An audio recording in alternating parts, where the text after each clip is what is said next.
The meeting is called to order.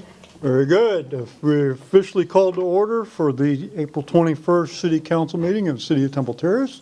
Great to see everybody here. I'd like to remind you to please silence your electronic devices. And if you would, please stand for the invocation and the pledge. Lord, we ask you to bless our meeting tonight. Grant us wisdom as we work to advance the common good of our city. We pray for a quick end to the war in Iran and for peace in the Middle East. We pray also for those involved in the tragic vehicle crash on Fowler Avenue last week. May they feel the comfort of your grace and the support of our community. Amen. Now, our mayor for the day will lead us in the pledge. I pledge allegiance To the flag of the United States of America and to the republic for which it stands, one nation under God, indivisible, with liberty and justice for all.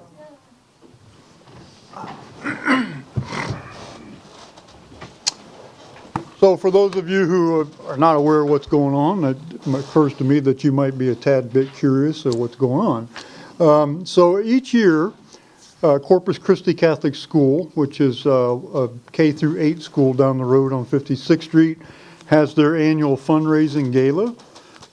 Several of us have children who are alum of that school, and so a few years ago they broached the idea of us being willing to auction off mayor for a day, fire chief for a day, and police chief for a day in order to help in their fundraising. And the fire chief and police chief were both on board with that idea, and so was I. So we have our mayor for a day is Camden Jamie, has been spent the day with me, and we have the police chief for a day, which we'll introduce in a moment, and the fire chief for a day that spent the day with the police department and the fire department. And so kind of a special day. They've done a terrific job. I can tell you that we wound up here with a pizza party in the back room, and I think they're tired.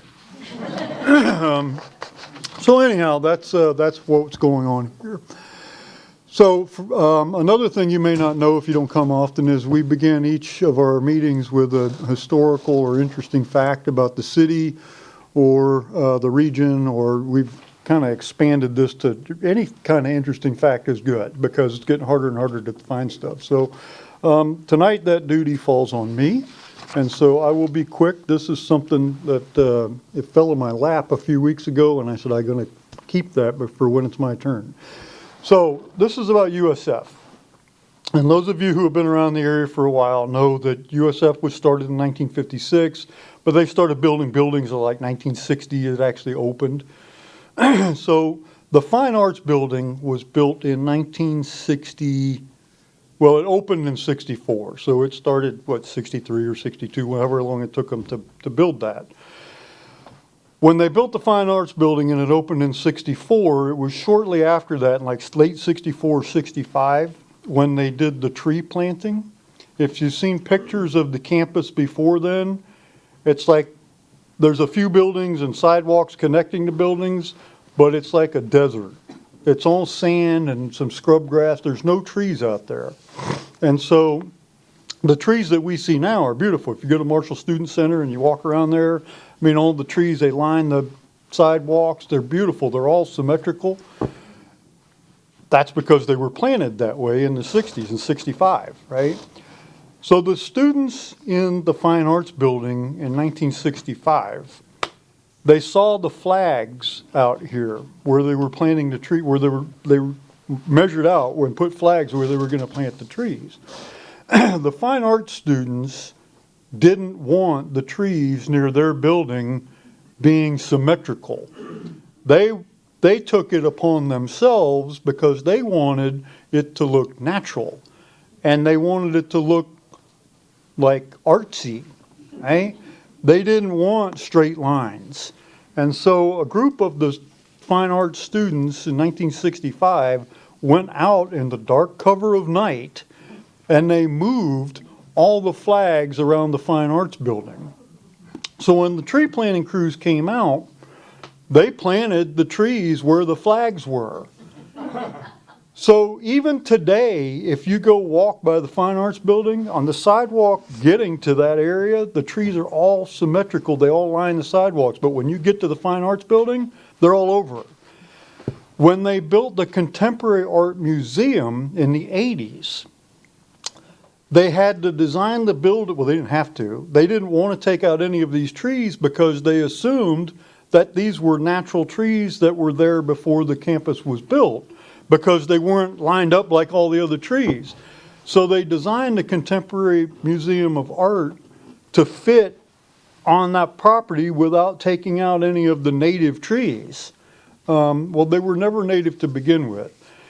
I don't know how long this secret was kept, or whether it was an open secret or what, but I just read about this recently, and they interviewed some of the people involved in this in 1965. And then they went around and said, well, who can verify this? And they called people all across the country and like, yeah, we did it, and they all told the same version of the story. So apparently they did it.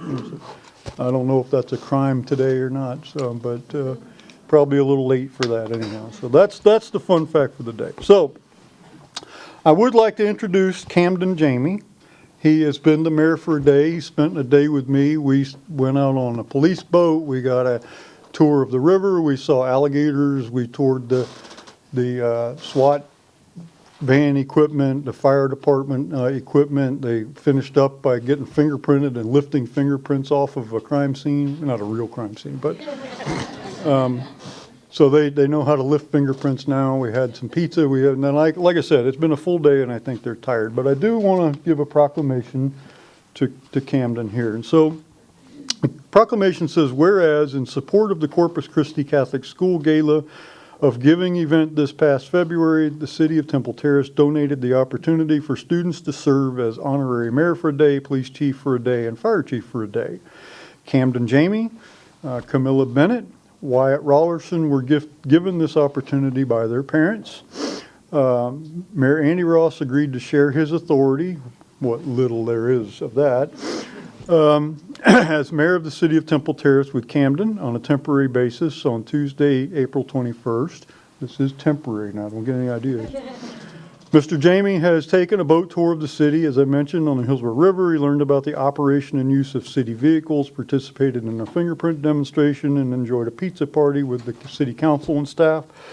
Now, therefore, I, Andy Ross, by virtue of authority vested in me as the mayor of the city of Temple Terrace, Florida, do hereby proclaim April 21st as Camden Jamie as honorary mayor for a day. Thank you very much. Congratulations. Let's go down and get a picture. We'll go get a picture, and then you have to come back up because you got something to do.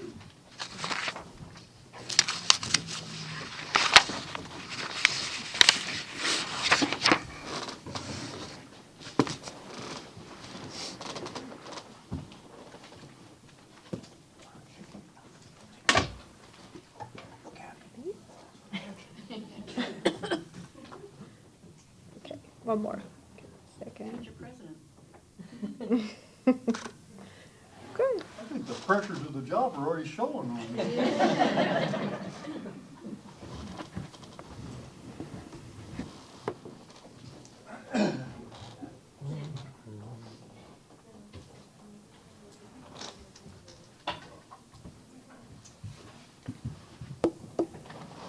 All right, Mayor. Your turn. Hello, my name is Camden Jamie, and I'm your mayor for the day. Today I have the special honor of presenting two very important certificates to some amazing honorary leaders in our city. On behalf of our city, I am proud to present this certificate named the Honorary Police Chief for the day, Camilla Bennett. Thank you for protecting our community and for your service today.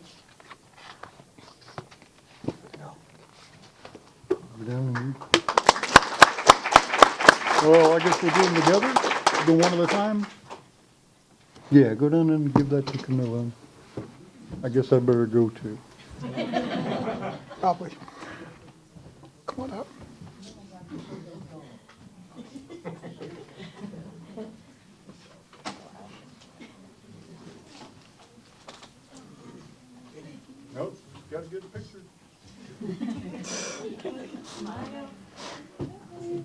Three, two, one. That's a good picture. Congratulations.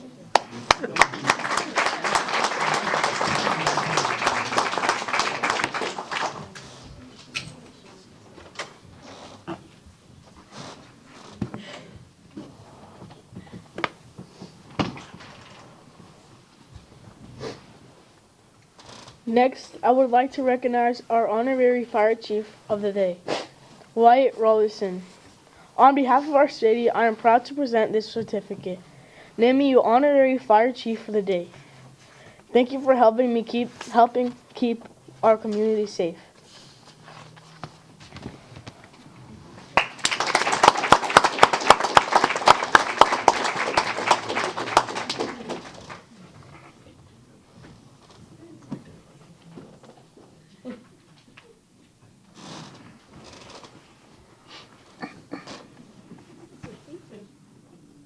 Okay. Three, two, one. Thank you.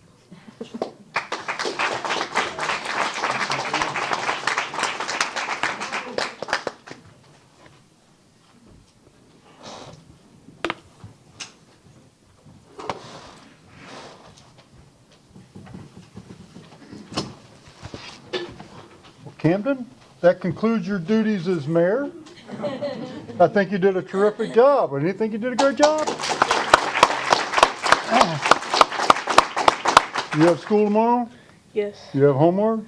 No. No homework? Okay. We'll see. Well, thank you for coming, and I enjoyed spending the day with you. Thank you, Mom, for making this happen. And okay, you can take off now. You can keep that if you want. You want to keep it? Sure. Sure.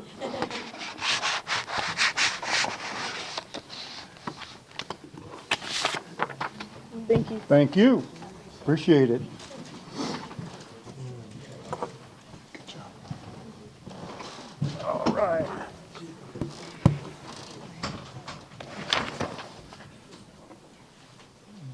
So I'm going to take a little privilege if there are no objections, and I'm going to move one item up to now because we have our state attorney with us, Susie Lopez, who is not done for the day yet, and I'd like to kind of move that ahead so they can get going if that's okay with everybody. So, Ms. Lopez, if you and your staff want to come up to the podium. Thank you, Mayor.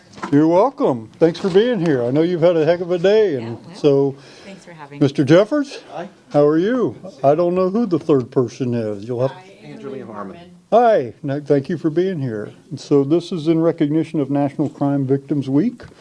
Whereas Florida is a law and order state and will always provide a voice to crime victims and their families, National Crime Victims Week provides the opportunity to recognize the importance of crime victim services, ensure that victims have access to services and support, and promote discussion on how communities, organizations, and professionals can work together to reach all victims. Dedicated victim service providers are working daily to meet the needs of crime victims, and we commend their efforts to expand services to victims who face barriers to meaningful access to services such as isolation, lack of transportation, language limitations, or cultural barriers.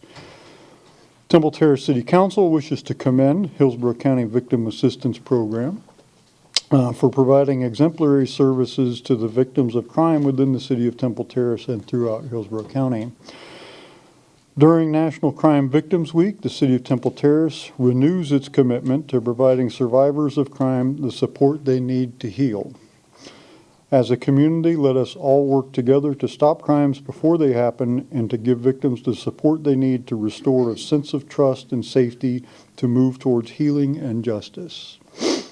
Now, therefore, I, Andrew Ross, by virtue of the authority vested in me as mayor of the city of Temple Terrace, Florida, do hereby set aside April 19th through 25th as National Crime Victim Rights Week. And thank you all for being here. And would you like to say a few words for us, please? Mayor, thank you very much. On behalf of the State Attorney's Office, we have, in my very humble opinion, the best victims assistance program in the state of Florida, led by Chris Jeffords, and we're proud of their efforts every single day. Tomorrow, our office is hosting an Advocacy Day event. It's the first that we have done to honor advocates. And we have some very special people coming, and the media will be covering it. So I encourage you to look on our social media, to watch the news and see all the special things that our Victims Assistance Program does every single day to help victims and survivors navigate the judicial process and beyond. So thank you very much for your commitment to this, and we appreciate your support all the time. Thank you. Thank you, and thank you for all the work that you do. I'll be there tomorrow, and if you haven't ever been to that, it's really a touching event to go to. And Mr. Jeffords, this is like old home week for you, I know, but you're doing a tremendous job over there. So Appreciate it. Thank you. So thank you. Okay. Thank you.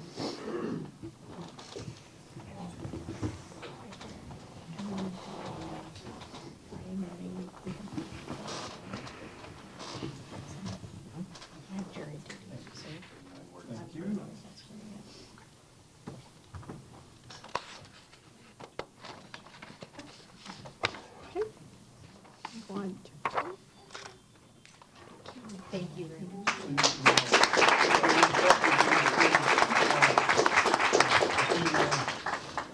If I don't get released before, that's where I will be.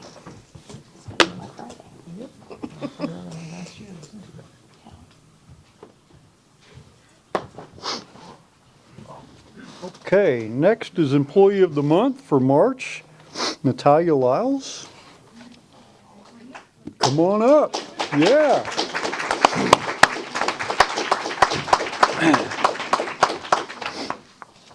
Good evening. Hi. How are you? I'm good. How are you? Good, good. Thanks for being here. This is a big honor. Yes, I was very Yes, surprised. when you got a rock star team like Temple Terrace to get chosen as the Employee of the Month, that's a big deal. So Natalia Lyles is being recognized as Employee of the Month for March. Natalia has demonstrated outstanding dedication and creativity in her role as librarian at the Temple Terrace City Library. She's consistently produced engaging, visually appealing social media content that highlights the library's programs and services, helping to strengthen community awareness and participation. In addition, Natalia has shown exceptional leadership in managing the library's new social work volunteer partnership with USF. They're out there moving flags around, planting trees all over the place, right? Ensuring a smooth coordination, clear communication, and meaningful support for patrons. Her professionalism, initiative, and commitment to excellence have made a significant positive impact on both the library and in the community we serve. Congratulations to Natalia for being selected as the March Employee of the Month. Please. Just thank you guys.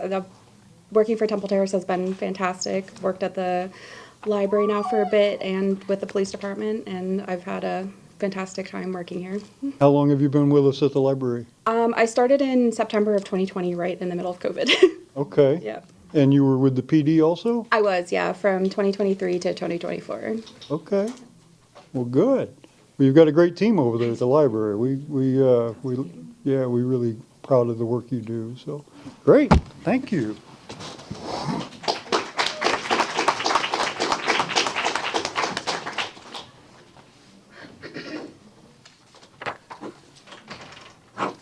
So, how about we get a picture, just you getting your award, and then how about we get the rest of the guys out?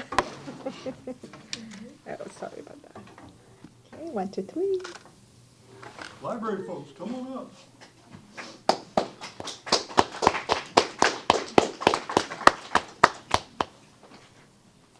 You don't mind getting a picture with them, do you? How you doing? Okay. 1, 2, 3. Thank you, guys.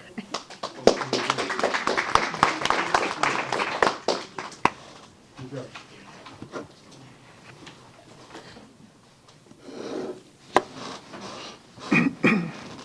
Actually, this works out better because it's National Library Week. This seems appropriate, doesn't it? Teresa Frazier, our library director, would you please approach the podium? This is a proclamation in recognition of National Library Week. Yeah, come on up. We have library people Board here. members here, so bring them on up. Good evening. I'll join. Whereas libraries have long served as trusted and treasured institutions where people of all ages, interests, and backgrounds can come together and learn. Libraries of all types are at the heart of their cities, towns, schools, and campuses. Libraries offer members of the community a welcoming space and opportunities to explore new passions through technology, programs, and services. Libraries strive to develop and maintain programs and collections that are as diverse as the populations they serve. Libraries and librarians work to create an equitable society by providing free access to accurate information. Libraries are a resource for all community members, regardless of race, ethnicity, creed, ability, sexual orientation, gender identity, or socioeconomic status, by offering services and educational programming that transform lives and strengthen communities. Now therefore I, Andrew Ross, by virtue of the authority vested in me as mayor of the city of Temple Terrace, Florida, proclaim April 19th through 25th as National Library Week. And so thank you very much for all you do. We have some volunteer board members here and some professional staff. So would you like to share a few words with us? Just to say thank you for your continued support for the council and the community. It is much appreciated. You're very welcome. And I have to say that, at least in my experience, when people compliment the city about our amenities, there's really two things that they mention first. And one is the Family Rec Center and the other is the library. And so you guys are really appreciated by the residents in our community. I hear that all the time from people. So thank you for all that you do. And thank you, ladies, for serving on the board. Absolutely.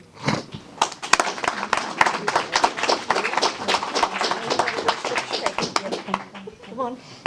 Come on. Yeah, I know. I'm pushing it here. I'll let you guys figure out the order. Well, let me get over here so I can get in the bucket. Here we go. It'll work. It would. Okay, 1, 2, 3. I think that's a good one. Thank you.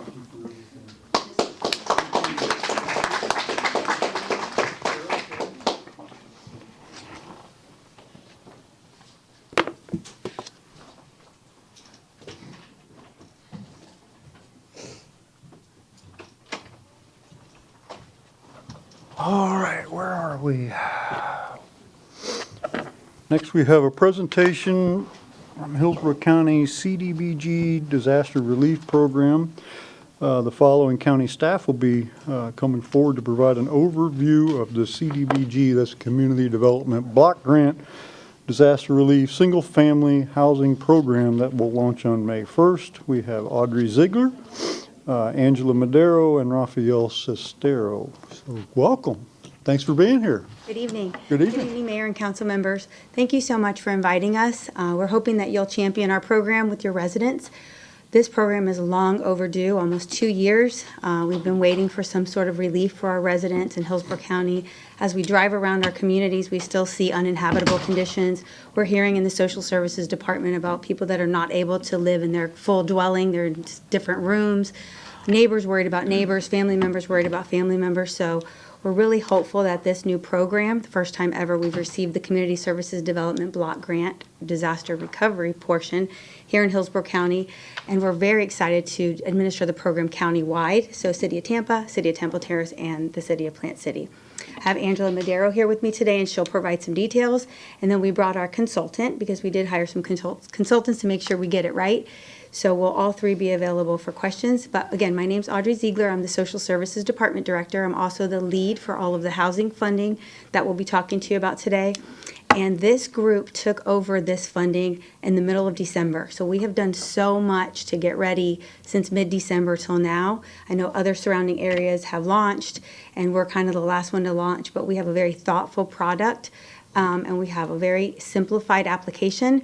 So we already have our call center open. So I won't steal Angela's thunder, but I just want to give you all a comfort level that we're doing things right, and we're here to help the most residents we can become eligible and get the services to the people that have been waiting and need them. So I'll introduce Angela for the details. Thank you for having us this evening. As Audrey mentioned, I'm the lead for the single-family housing and the multifamily housing for this program. We are going to, thank you. We are going to focus solely on the housing, the single-family housing program this evening, since we'll be launching soon. Turn it on, there's a little switch on the side. There we go. Thank you. So this very first slide is an overview of the entire funding allocation for the entire CDBG-DR grant. And you're going to hear CDBG-DR, but also the Rebuilding for Tomorrow is the branding name for the program. So you'll be hearing a lot of that in the media and the news, but that's really what we're going for. So $700+ million was allocated for the program. However, if you look at the housing section, $291 million roughly is for housing. Of that, it's broken up into 3 different programs: the multifamily, the special populations, and then the single family. The single family makes up to $211 million of that funding. So there's a lot of funding out there specific for the single family program. And we will talk about who qualifies for the program. First, I want to talk a little bit about the number of households that we'll serve. We're estimating about 1,000 households with this funding, and that's based on our consultant, BDO, with their expertise and their knowledge of the programs in the past and the needs for the county. And then when I get a little bit further in the types of the programs, you'll see why, where that falls, because some of the different fundings actually do allocate a lot of funds for an award for a household. As Audrey mentioned, this is for Temple Terrace, City of Tampa, Plant City, and all of Hillsborough County. So it's homeowners, it's a homeowner program, it's single family houses, that's including manufactured mobile homes, and this is households that were affected by Hurricane Helene and Milton. So homeowners that currently live in the home or own the home now and owned the home at the time of the storm. We are also looking at income guidelines. So there is an income threshold. We can go up to 120% AMI, which according to the chart, as you can see, is $125,000, a little over $125,000 a year. But we're prioritizing the 80% AMI first, which for a household of 4 is $83,000. So here are the 3 tracks for the program. And before I get into them, I want to clarify something. We know that these hurricanes happened a while ago, and homeowners did seek resources to try to get their stuff mitigated as soon as possible. So this program does have a duplication of benefits requirement. We cannot use this funding for items that have already been funded through another federal funding program. So we have been methodical in making sure that we can still assist residents even if they received assistance. So we can do scope reductions, or we have developed a gap account too, where homeowners would be able to deposit funds so they can kind of get to a zero balance to where we can get an award based on these tracks and get them as whole as possible. So the 3 tracks that we have are the reimbursement, repair, and reconstruction. The reimbursement is for repairs that have already been completed. So $10,000 to $50,000 of repairs that have already been completed by the homeowner, and they have to be properly permitted. And then, of course, they have to be suitable standards. The repair program is up to $150,000 in repairs that have not yet been completed. We can supplement incomplete work, like I mentioned before, and the work the work will be completed after we determine the eligibility and make sure that they're approved for assistance. And then the last one is for larger major work reconstruction. It's up to $350,000, and that's to replace or reconstruct a home. And you can see some timelines for some estimation on how quickly we'll be able to get funding out to the residents. For the reimbursement, that's easier. The repairs are already done, so we're estimating that we'd probably get checks out to residents in July. And then the repair and reconstruction are a little bit further along, August for the repairs, and then to be determined based on the reconstruction timelines that we'll have later on once the applications are started. This is just a little bit of like what Audrey was saying. We took over the program just a few months ago, so showing what we've been up to. We did identify space as an intake center because we do know that we're going to need a lot of support for the residents in the community. So we identified space. Our consultants have trained staff in addition to county staff. So onboarding and training, system development. We have worked pretty tirelessly trying to make sure that this application is well received by residents, very easy to follow, and as simplified as possible while still remaining in compliance with HUD requirements.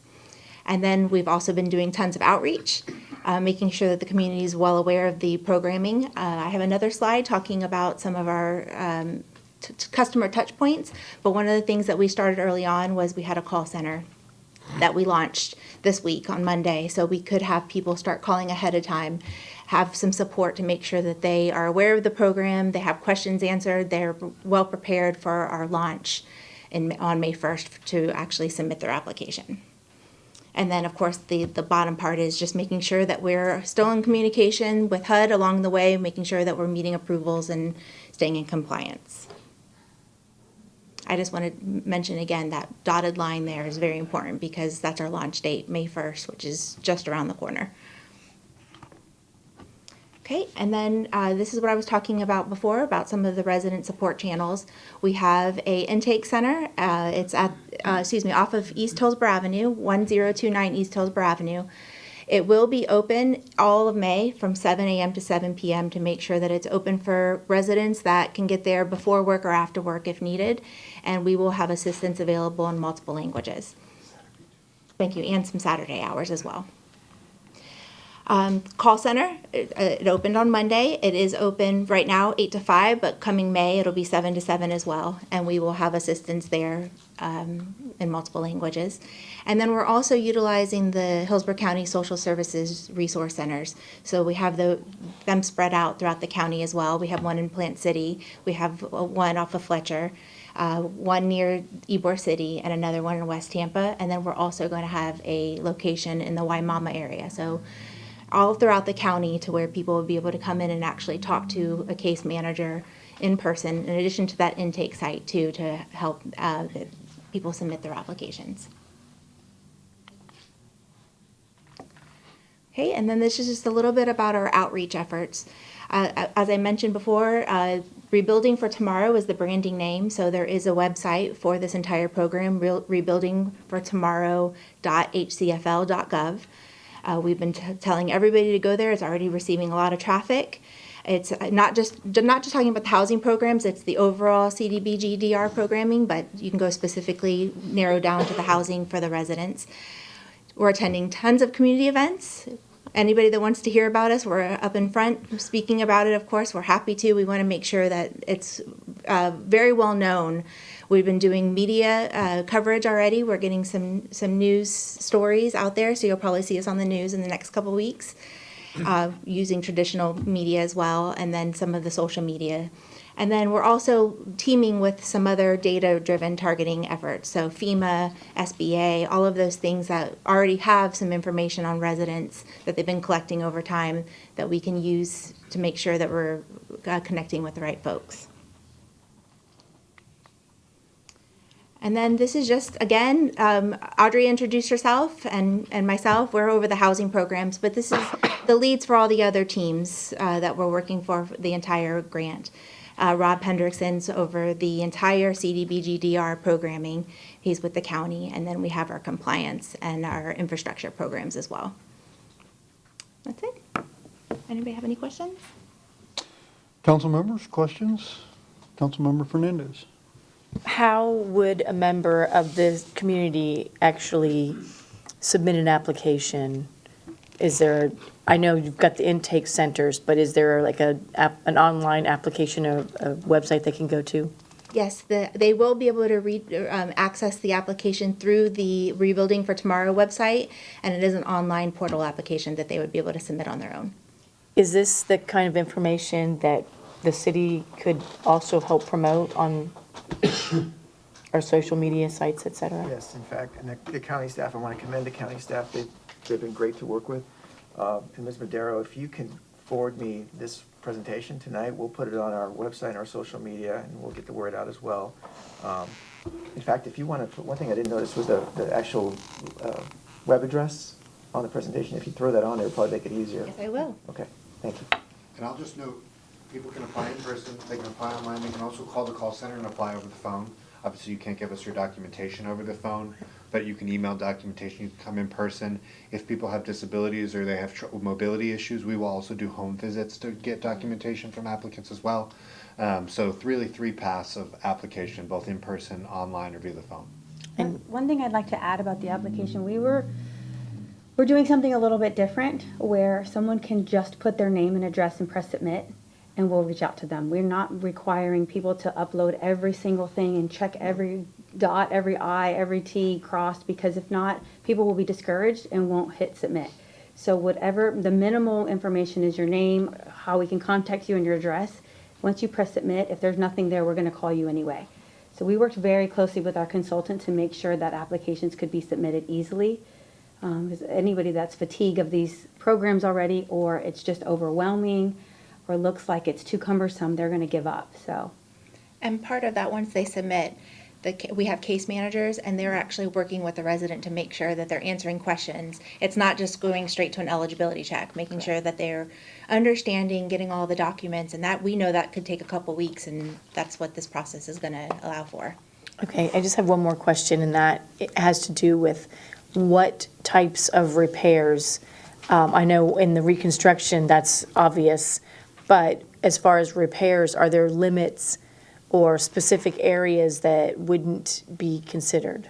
we will not be doing any type of remodel work. So if somebody just arbitrarily wanted to remodel their kitchen during the storm and then tries to apply, then when the adjusters or the inspectors go out there, those types of repairs won't be addressed through this program. It has to be something that is a repair from damage from the storm. And the repairs are all to just bring that repairs will be done and reconstruction will be done at standard builder's grade.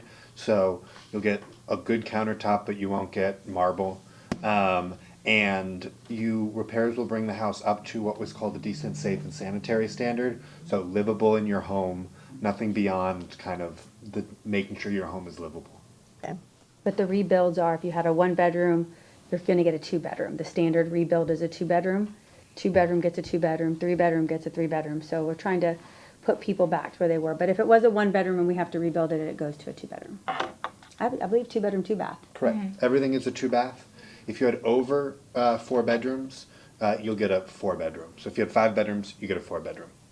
There's a lot of devil's details. What is that, devil in the details? Yeah. Okay, so people should, if they have a question more specific, and they had a loss during the storms, they should really reach out to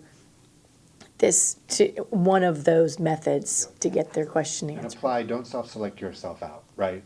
Apply or call us, let us figure out what we can do. This really is a program to try to get to yes, to try to help these people, not to say no.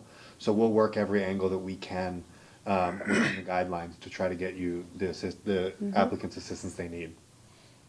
We've had a lot of work into this to just say no. Any other questions, council members?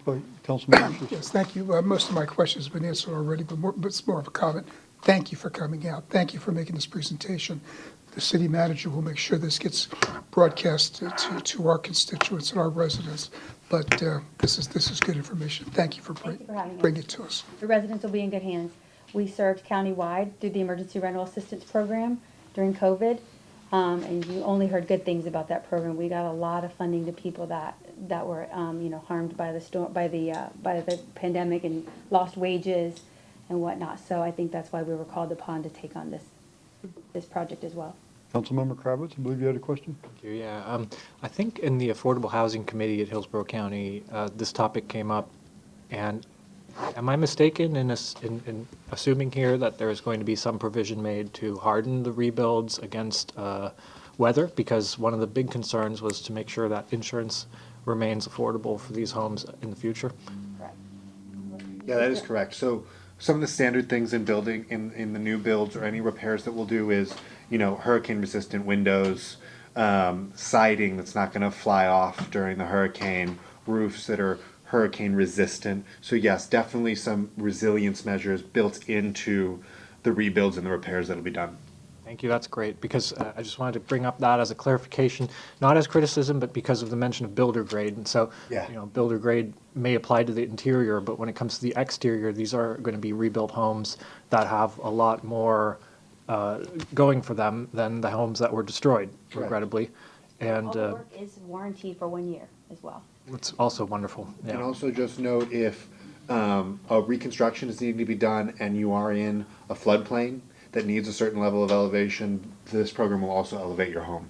That's wonderful. Thank you. And apply any reasonable accommodations needed for anyone who might need assistance getting up to that elevated home. Fantastic news. And, getting people in homes and keeping them in their homes in an affordable way is so incredibly important right now. And I'm just incredibly relieved to see something being done for people who are trying to be in single-family homes with their families. So thank you very much, and I wish you all the best and good luck on this. Thank you.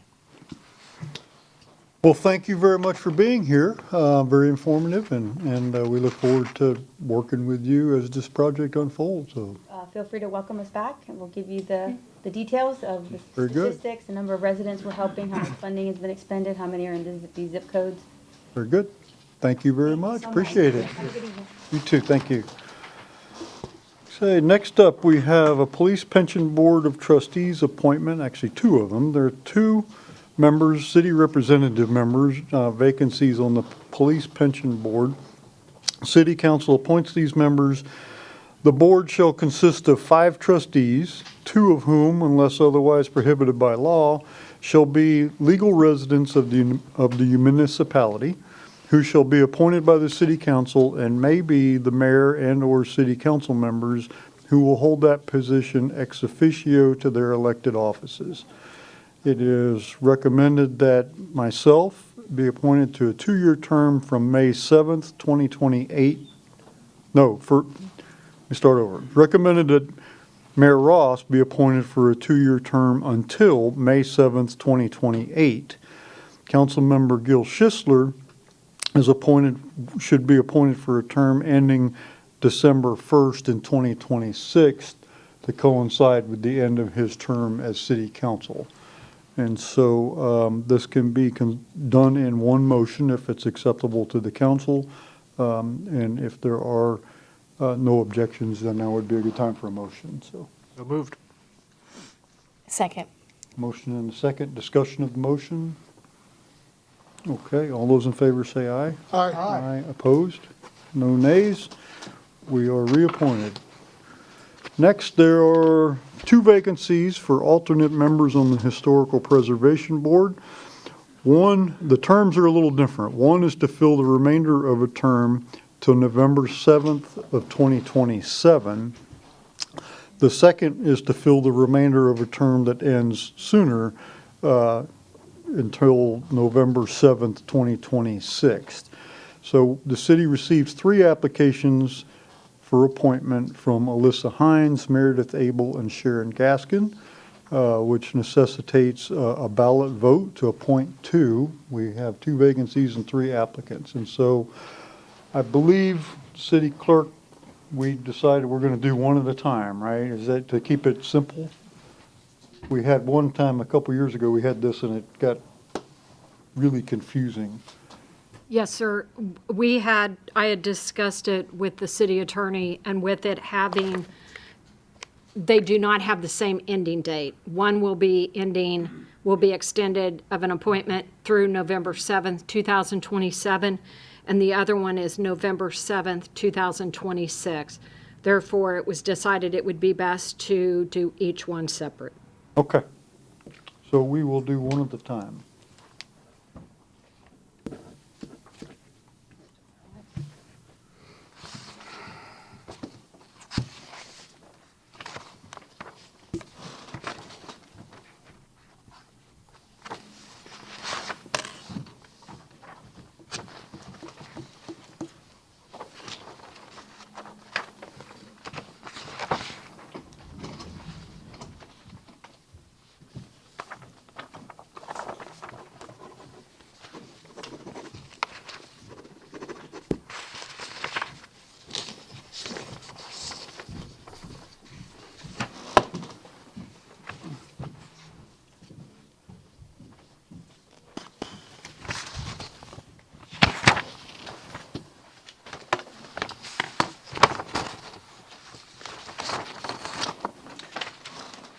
Just a point of order, we do have some of the applicants in the audience. I'm wondering whether we should maybe hear from them before we cast the votes. We could do that, sure. I see Ms. Hines here. Are there other, I don't see Ms. Gaskin or Ms. Abel. Ms. Hines, would you like to say a few words? You don't have to, it's up to you. If you do, you have to come up. Good evening. I'm not sure what I'm supposed to come up here and say. Anyway, I wanted to join this board because I wanted to have there be some way for me to help our city out. Although my husband's family is born and raised here, they've, raised their whole family here. I've been here for about 15 years now, and I've always tried to figure out a way to be able to make this city, my family's home also, and, to make it the best it can be. And so I think helping with the historic preservation of our city is one of the ways I can do that. Thank you very much. And I don't see either of the other two applicants here. Okay. I have a question. Yes, Vice Mayor. So we are voting with one sheet for the first one and read those results and then voting with the next sheet because that may change your second vote. Is that correct? I'm getting a yes. That's correct. Okay, so we're handing you the first sheet. Yes, the one that is dated, highlighted in pink of 11/7/2027. Good, okay, thank you for that clarification. Just vote for one on that sheet.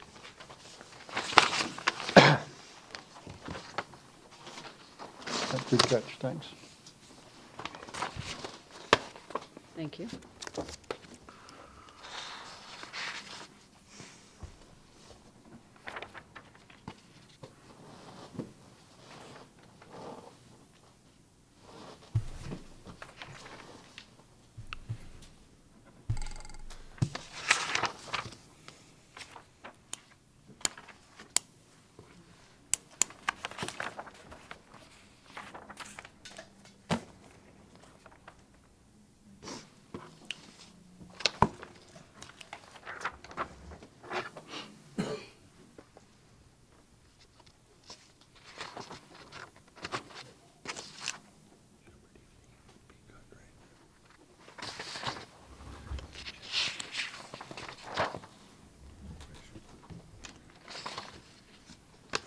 Mayor and council members, the highest vote is Meredith Abel with 3 votes for the position extending through November 7th, 2027. Okay, second.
Mayor and council members, the highest vote is Sharon Gaskin with 3 votes for the position extending through November 7th, 2026. Thank you, Madam Clerk. Council, is there a motion? We can do both of them on one if you read the, just have to clarify which one for which term. Isn't the point of the ballot to? No, we still need a motion to appoint. Move to approve the appointment of Historic Preservation Board of Meredith Abel as alternate member for a term until November 7th, 2027, and for the appointment of Sharon Gaskin as alternate member for a term until November 7th, 2026. Second. Any discussion on the motion? All those in favor say aye. Aye. Opposed? No nays? Thank you, Ms. Hines. Okay, has everybody had an opportunity to review the minutes of our April 7th city council meeting? And if so, is there a motion to approve? Move to approve. Second. Any discussion or corrections to the minutes? Seeing none, all those in favor say aye. Aye. Opposed? No nays? Persons wishing to be heard on items not listed on the agenda or items on the consent agenda. There are requests. This is all public comment. Okay, very good. Requests to address the mayor and council are forms that look like this. They're on the table in the back of the room. If you would like to address the council, you can now fill one out now. It's not too late. We do have a 30-minute time limit on this section of the meeting. If necessary, we continue the public comment at the end of the meeting. If we need more time, I think that's only happened once, but it could happen. We have a 3-minute time limit and is imposed on each speaker, and we ask you that you come to the podium and state your name and city of residence. Our first request to speak is Mr. Loeb. You are recognized, sir. Good evening. Good evening. Good evening, everybody. Happy Earth Day. I'm Charles Loeb, Terrace Park. And I wanted to go, first of all, obviously, besides congratulating the library this week, my main topic of tonight's conversation is a follow-up of what I was talking about to try to get some money into the city, having to do with an organized plan of trying to get people from the stadium and the hotel when it opens up to the city of Temple Terrace. We have to take the idea that some of them are going to come from the airport and thus might not even realize that there are people just to the east that would be happy to serve them. Anyway, to make a long story short, I went and talked on April 10th to Ms. Harrington over at the Chamber of Congress, and we came up with the idea of using a QR code to joint market all the businesses over here, all the businesses that are going to participate, to try to get people to realize that when the stadium opens and when the hotel opens, that there's people wanting to serve them over here. I also got some questions answered about what's going to go on at Moshi. Of course, I want to remind you all that there's a meeting on Thursday evening at 5 o'clock downtown at Old City Hall that's going to be dealing with the planning and zoning of it, of Moshi. And of course, this is of concern, or should be of concern, to both sides of 52nd Street. One concern, of course, was the new fire rescue station that we talked about over the Terrace Park Neighborhood Association, so they can get through the traffic. Another is rather Moshi is going to keep some of the programs. From what I heard, they probably will be keeping some of the programs. However, that they already have certain commitments at the hotel until 2029 already. Let me see what we also have talked about, just the idea of getting, for the community development around here, of getting people to, on the marketing approach, talking about joint marketing toward the city, not only within the immediate area, as I am hopeful people would want to stay, but also within the CRA. So you all would be able to have potential, if you have your properties open and all that, you might want to take your own joint marketing approach toward trying to get people in to develop, and once they see this community, I'm sure they're going to love it like I do. But anyway, we're working on this also across 50th Street in the Terrace Park Neighborhood Association, and I'm also hoping that we can get, as a facilitator, the fire rescue and the zoning people together, because I think this will be very handy in case of an emergency if everybody's on the same page. The idea is to maximize profits and potential and to minimize problems. Thank you and good evening. Thank you, Mr. Loeb. Jay Courtwright. Good evening. Good evening. I addressed you all a few years ago about 78th Street, and I wanted to follow up on that now because it's become a little more urgent. I'm requesting that the city conduct a survey, or whatever the right word is for a traffic analysis, of what's going on 78th Street between Harney and Temple Terrace Highway. it's become quite a thoroughfare, particularly since Amazon distribution has built their center there. Not the trucks, but people going to and from. And there's more housing now on Sly. There's a very large apartment complex there. And so there's quite a bit more traffic on 78th than there was a few years ago. And the speed limit on 78th is 40 miles an hour. Now, even on Temple Terrace Highway, the speed limit has been dropped to 40.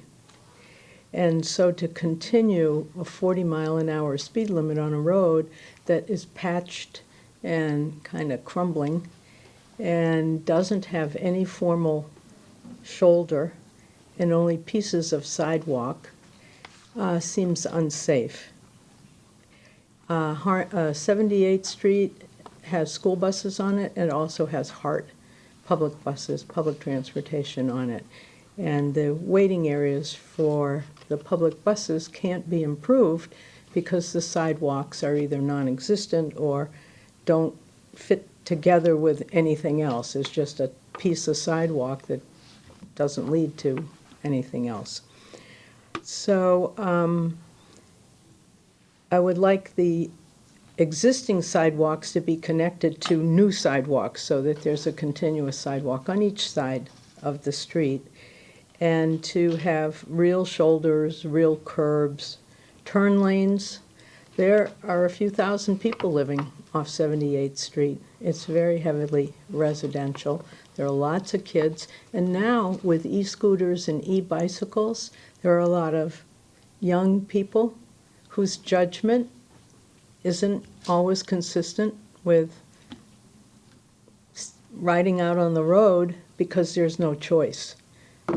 Some do go on the grass, but those vehicles were not meant to go on, anything but maybe a putting green. But we don't have any of those there. So I would like the city to take a real serious look at that stretch of road with the idea, if it were a brand-new road, and that were a part of the city that was being created or expanded now, what standards, what code would it have to reach now? Thank you. Thank you, Mr. Courtwright. So, city manager, you're gonna, that's a county road. But, yeah, would you keep, circle back with Ms. Courtwright and keep the council informed? I'm sure you would anyway, but thank you. All right, I'm having a little trouble with this one. Hadil Abu, and the last name is, well, there we go. I can't quite make out the. It's Abu Frasia. Frasia, that's it. Okay. Well, Hello. Good evening, ma'am. Good evening. I'm just going to read off of this. My name is Hadil Abu Frasia, and I'm a resident of the Park at Valencia, located at 6900 Aruba Avenue here in Temple Terrace. So I'm standing here before you tonight because the situation is urgent. My family, my infant baby, and hundreds of other residents are dealing with repeated water shutoffs and living conditions that no family should have to endure. When we first moved in on January 28th of this year, the water was being shut off almost daily, often without warning, along with random emergency shutoffs. Later, it changed to regular shutoffs Monday, Wednesday, and Fridays from 9 a.m. to 6 p.m., with additional random shutoff on other days. But this did not start when I moved in. Public reviews and complaints show residents were reporting water being shut off without notice years before my family arrived. Later, complaints describe the same repeated shutoffs, continuing with no lasting solution. This problem has continued through multiple ownerships and management changes. What I need this council to understand what this means for families. No water means no bottles for babies, no bathing children, no washing dishes, no laundry, no toilet functioning properly, no cleaning, and no basic sanitation. Families are expected to live like this while continuing to pay rent every month. This is not the only issue. Public complaints over the years also describe sewage flooding, pests, mold, and unresolved maintenance problems. Many residents feel ignored and powerless. Residents are also being billed monthly for water while dealing with repeated outages. Many of us have paid pest control charges while still living with pest problems. Another serious concern is communication. There have been times residents needed maintenance help and management phones were turned off, calls would not go through, and voicemails would not be answered, including after hours when emergencies would happen.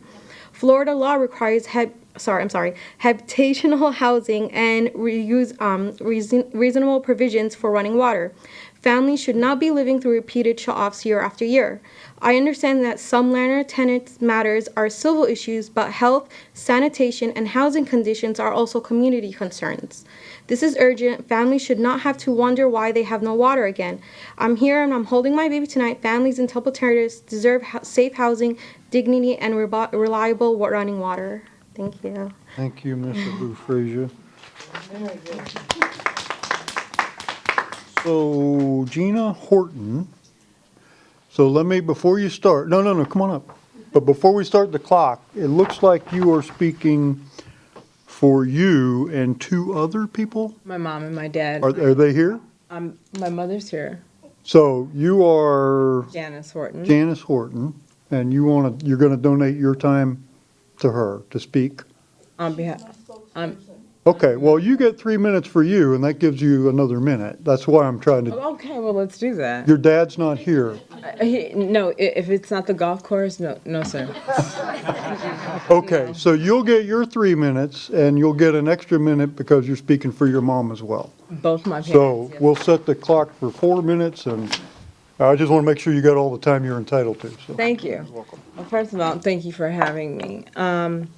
And I wanted to also say, I'm piggybacking off of what she said, because it's the truth. It's worse than, my mom and dad have resided in the Park of Valencia for 21 years.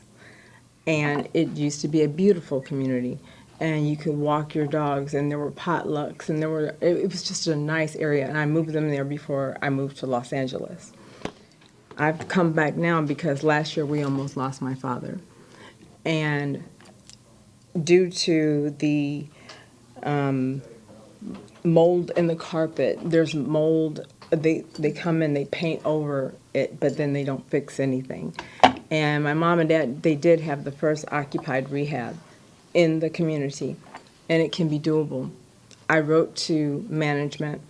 I did speak to the maintenance manager. He did tell me that the appliances did need to be changed. Like, I turned on one burner, another burner turned on, the food burned up. There's so much more that I have in all of these folders, and I don't know who else to talk to. This is why I'm here. I've never had to do this before, but I'm worried for my mom and my dad. So when you spend 2 weeks in a hospital because your dad almost died on February 13th because of these problems with breathing, we're saying the carpet needs to be ripped up, and they do have to paint the walls because they came in and they messed up more than what my mom and dad, they don't try to make problems. But me, I'm gonna make a problem because these are my parents and I am their caretaker. It's just me. I can't lose them. So everyone here, I know a few people here, water, we don't even know when it's gonna go off or come back on. We don't know when we can take a shower, so do it at night. Sewage comes up through the sinks.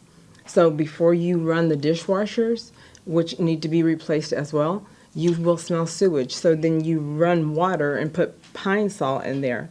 It was not like that before. This was a neighborhood. This was a place where you were safe.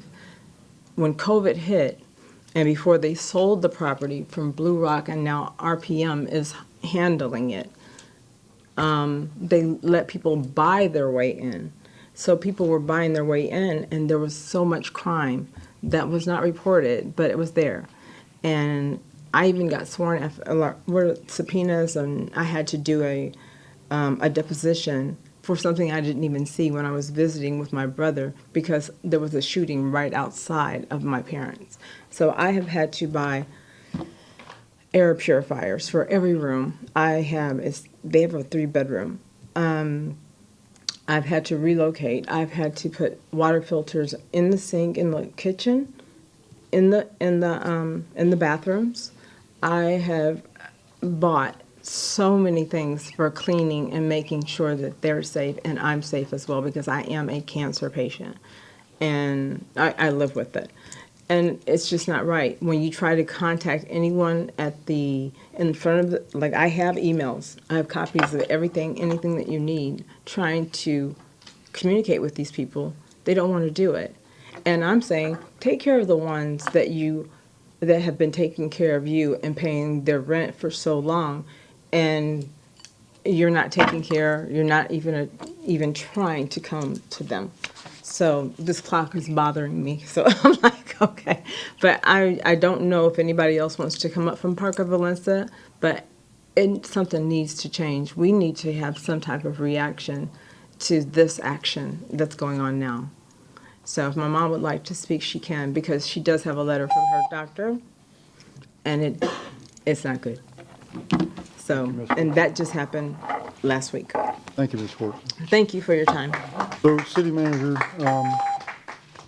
again, I see Mr. Shanks is taking notes on that.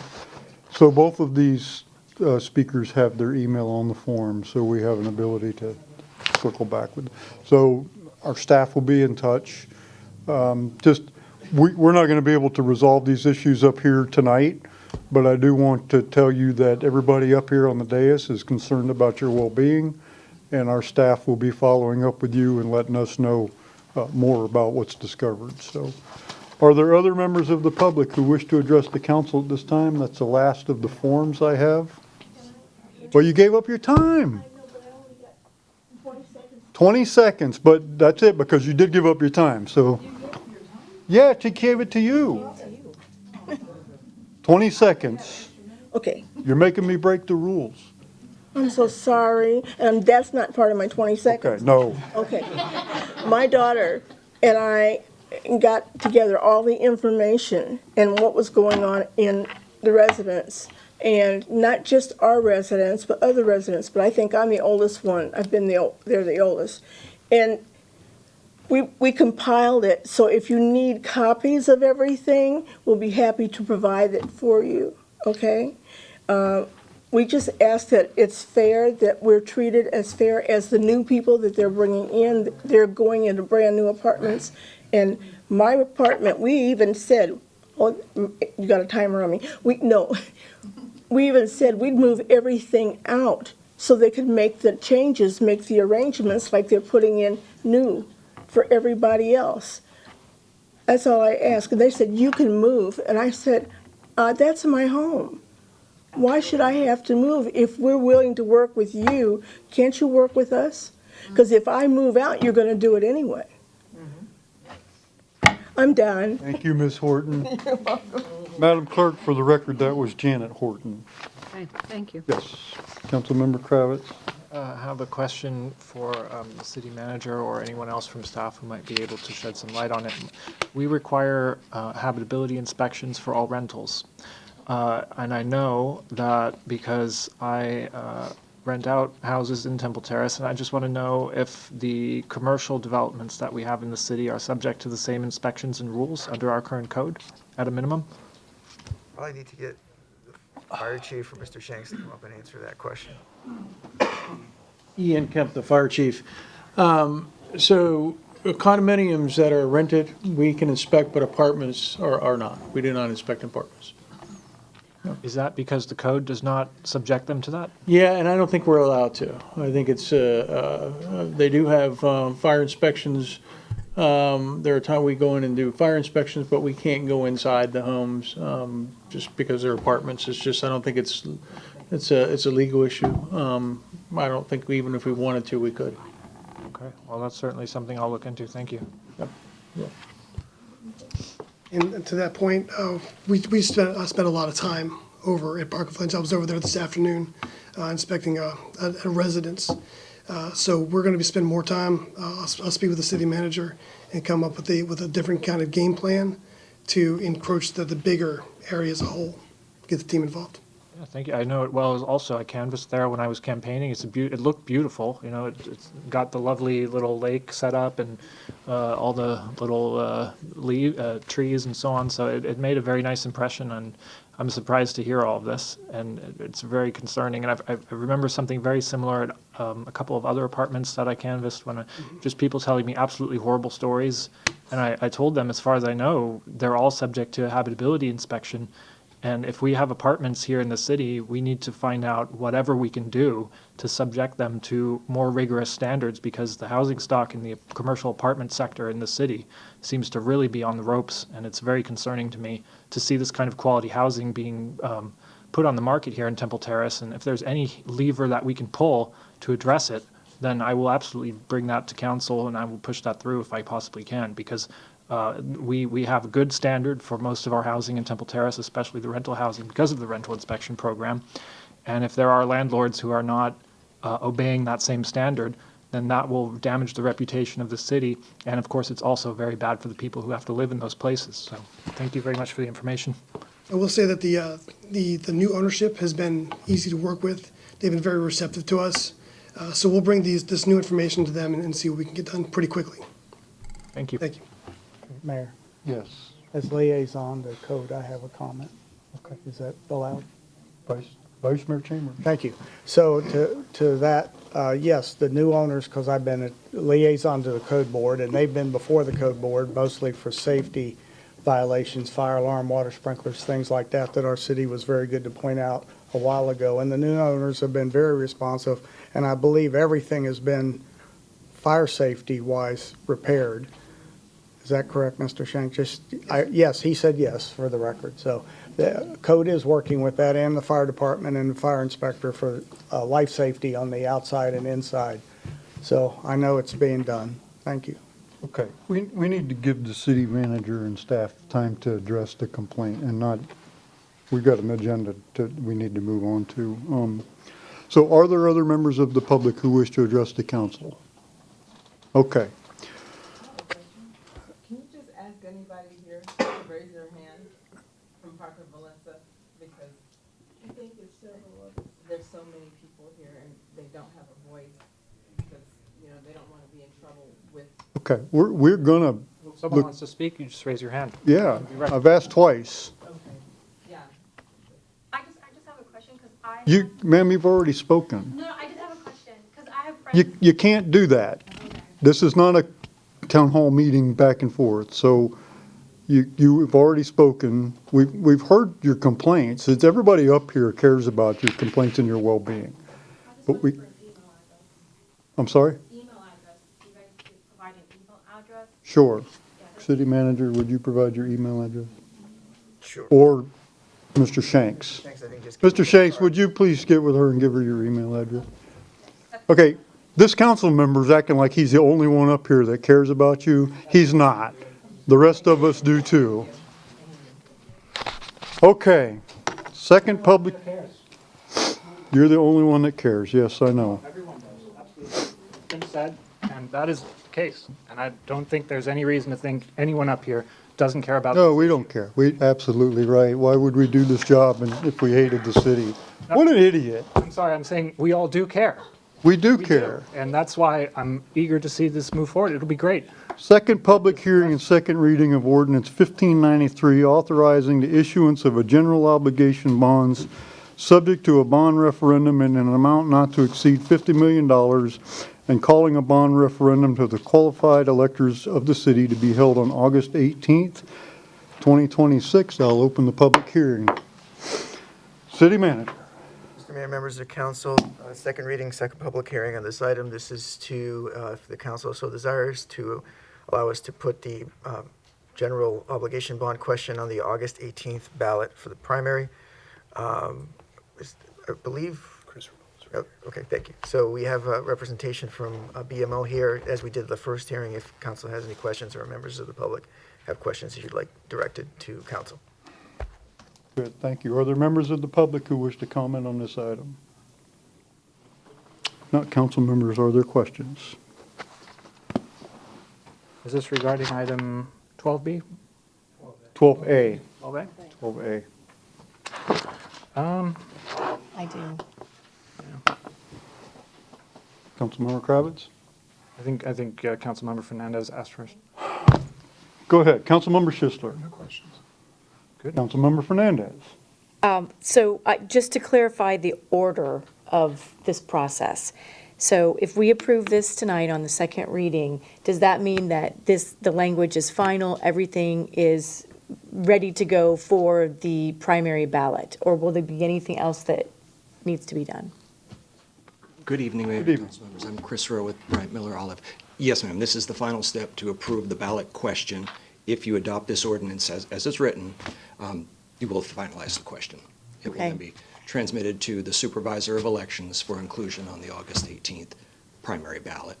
Okay, and then does the supervisor of elections have any, will there be an opportunity, or would they need to come back to us and say, we don't agree with your language, or do they not have a say in that once we've finalized? No, ma'am, they typically do not come back to you with input on the text of the ballot question itself. They leave it to the city to approve the ballot question and through its legal counsel ensure that it meets the legal requirements imposed by state law, which it does. It describes the purpose of the referendum, the maximum amount of bonds that could be issued if the referendum is approved, certain other details about the bond issue. Most importantly, what the purpose of the bond issue is, of course, the public safety complex. But the supervisor's office typically will not come back to you and say, hey, we need to make some changes, or we're not going to put it on the ballot as long as you have met the legal sufficiency, which this question does. Okay. They will require, typically, though, that we provide, as the city, translation of the ballot question into Spanish so that the ballot can be published in both English and Spanish. Okay, and then I have one more question, and that has to do with the placement on the ballot. The supervisor of elections controls that, the order of items on the ballot, is that correct? That's correct. And I think that might even be a function of state law. It's typically the candidates for office, followed by referenda matters. Okay, so that's it. Vice Mayor? Councilmember Schuessler? Okay, are you ready? Councilmember Kravitz? I just want to briefly state, this is a motion to put the question to the voters. This is not a motion tonight to approve anything other than that, correct? That's right. It approves the ballot question and schedules the referendum to be held in conjunction with the August 18th primary. And while I have the floor, I'd like to make one other comment. When I was first elected, I was accused of breaching decorum once or twice because I, in a friendly manner, referred to Councilmember Fernandez as Allison. I believe I also might have once referred to Vice Mayor Chambers as James.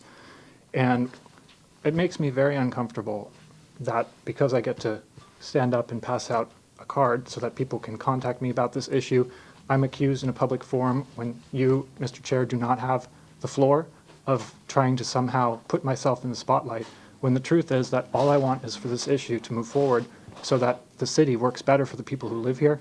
I'm not interested in aggrandizing myself in the slightest. I have absolutely no need of that. And the accusations that you just made against me are what sour this body, not my behavior, but the constant attacks that are directed at me in an extremely rude and inappropriate manner. And so I believe that what I just experienced now was a breach of decorum, and I think it should be reflected in the record as such, but I don't make any motion other than that. So I will yield my time. Thank you. Well, I'm glad that you didn't make a motion because I'd like to see the vote on that. And you breached decorum, one, for entering into discussion with people during public comment. That's not what we do. Two, as I'm sorry, everybody knows that you clearly want to be seen as the only person up here who cares about anything, and that we're a bunch of cold-hearted bureaucrats. Now, why we would do this job for the pay that we get, if we hated everybody and didn't care about anything, is beyond me. So yes, you getting up and going down there handing out your card, you're not the contact for this, Mr. Shanks is. And so you're the one that breached decorum, and yes, you are trying to grandstand and make it look like you're the only one that cares about the city. So go ahead and make your motion. Right now, we have to make a motion to move city business forward. I move to move city business forward. Okay, very good. Then we do have, are there any other questions, really? We're back on the bond issue. Are there any questions about the bond issue? If not, I will close the public hearing and ask the clerk to read the title of the ordinance.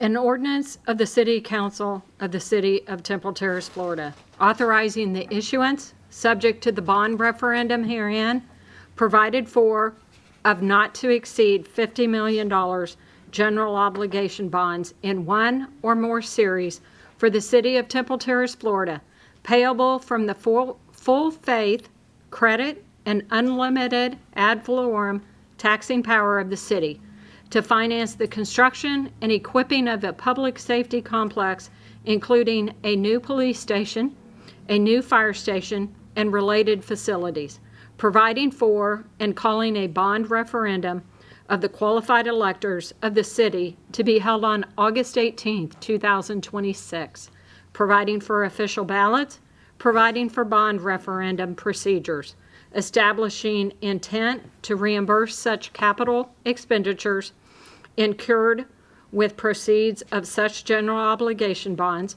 providing severability, repealing all ordinances or parts of ordinances in conflict herewith, and providing an effective date. Thank you, Madam Clerk. Council, is there a motion? Yes. Oh, Go ahead. okay. Move to approve on second reading ordinance 1593, authorizing the issuance of general obligation bonds subject to a bond referendum in an amount not to exceed $50 million and calling a bond referendum of the qualified electors of the city to be held on August 18th, 2026. Second. Motion is second. Discussion of the motion. I have a comment. Councilmember Fernandez. So I want to just make sure that if anybody has questions about this issue, that you reach out to a council member or city staff, and we are very happy to answer your questions about it. But I really want to encourage you all to find out as much as you can about this issue, because you, the voters, are going to be the ones deciding to move forward or not move forward. And the primary election turnout tends to be fairly small. So I'm also going to ask all of you who think that this is an important issue and adds value to the city, or if you're against it, either way, to please make sure that you come out and vote in the primary election, just so that we get a good representation of voices in the city. So that's my comment. Thank you. Council members, other discussions of the motion? If not, all those in favor say aye. Aye. Opposed? No nays? Approved on second reading. Thank you, sir. Next, we have a first public hearing and first reading of an ordinance rezoning property on the north side of Harney Road, otherwise known as RZP 25-01. City Attorney, would you please poll the council for ex parte communications? Has any member of the city council had any communications with anyone regarding the matters that are coming before the board this evening for quasi-judicial hearing? And that would be items 12B. That is all, 12B, this item. So if you've had verbal ex parte communications, please disclose when, where, and with whom those communications occurred, as well as the sum and substance of those communications. If you've received written communications, please disclose the form of those written communications, identify who sent the communications, and the substance of those communications. Councilmember Fernandez? I have no communications regarding this matter. All right, thank you. I've had Councilmember none. Chambers. Mayor? I've had none. Councilmember I Schuster? have had none. And Councilmember Kravitz? As I've said, I think 2 times before, I've discussed this multiple times, but I haven't discussed the rezoning. For the Harney Road matter, yes? This is actually not the safety complex. Sorry? Don't believe this is the safety complex. This is for a different property. This is first reading of a new matter, pardon me. Then I haven't had any. Thank you. All right, thank you. Mr. Moreto, I got to open public hearing. First reading, open the public hearing, and our city planner, Joe Moretta, is here to explain. Good evening. Good evening, Mayor and City Council, and thank you for the opportunity to present rezoning 2501 for Point Plaza Lot 3. This is a request to modify an existing planned development located on Harney Road, 245 feet east of Davis Road. This project has been existing for a while. It's known as Point Plaza. The existing Point Plaza PD includes 4 lots. The total allows for up to a maximum of 110,000 square feet of commercial use. The applicant is proposing to revise Lot 3 only to add an additional 30,000 square feet of limited light industrial, commercial, and no outdoor storage uses proposed. You can see on the graphic Lot 3 in the red, that's the only area that's proposed for change. Just to speak a little bit about what's in the ground and what's allowed in this area on this site. The northern portion of the PD includes lots 1, 2, and 4. That's approximately 12.7 acres. Again, these areas are not proposed for change. And you can see on the graphic there's an existing shopping center with the Winn-Dixie, and that's in Lot 4. Lots 1 and 2 are currently undeveloped. Lot 3, again, is what's proposed for revision. It's a vacant development pad, and it also includes a master retention area for the PD. Lot 3 itself is 3.9 acres. Getting into the conceptual plan, the project is proposed for development in accordance with a light industrial district, which has development standards tailored for the type of uses that are allowed. For example, light industrial has performance standards included in that district. The property has a future land use of community mixed use 12 in the comprehensive plan, and that land use category allows for this type of use to be considered.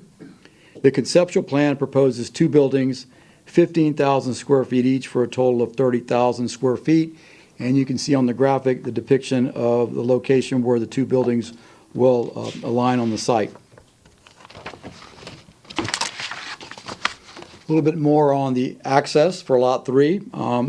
There will be an access point on Davis Road and another on Harney Road. Both of those are Hillsborough County roadways, and the county will review the access management as part of the final site plan review. Just to give you a context for the area, to the north is the existing shopping center we just discussed. To the south is also a commercial use. Beyond that is warehouse distribution, the Amazon distribution center, and to the west of Amazon is also an industrial project. To the west is undeveloped. It's an area that was annexed recently and actually is ongoing for rezoning. And to the north of that, to the west also, is existing hospital. In terms of the future land use in your comprehensive plan, to the north of the site is community mixed use 12. To the south of the site is Hillsborough County, but it's also community mixed use 12 in their comprehensive plan. To the east of the site is Research Corporate Park, and to the west of the site is community mixed use 12. In terms of the adjacent existing zoning, to the north of the site is actually the PD itself, which has commercial use. To the south of the site is commercial general. That's in Hillsborough County. This is a small area there. And then beyond that, to the east is planned development that includes warehouse distribution, which again is Amazon. To the west is commercial. There's an existing ongoing development there that we're reviewing for planned development as well that you'll be seeing soon. In terms of the building elevations, this is what the building will look like to the south. Is a typical commercial industrial type building. The north elevation is depicted in this slide. And the east and west elevations are depicted in the next slide. In terms of the Planning Commission review, the Planning Commission found this consistent with the comprehensive plan. In terms of the staff findings, staff reviewed this. We feel the proposal is compatible with the existing planned industrial commercial uses in the area. The proposal, as noted before, is consistent with the comprehensive plan. Council will also have a chance to review the final plan, which is also undergoing review, but if this is approved at a future date, the council will have another chance to review the final site plan. Staff recommendations for approval with the conditions that are provided for in your agenda. And also we're recommending scheduling the second reading on May 5th of 2026.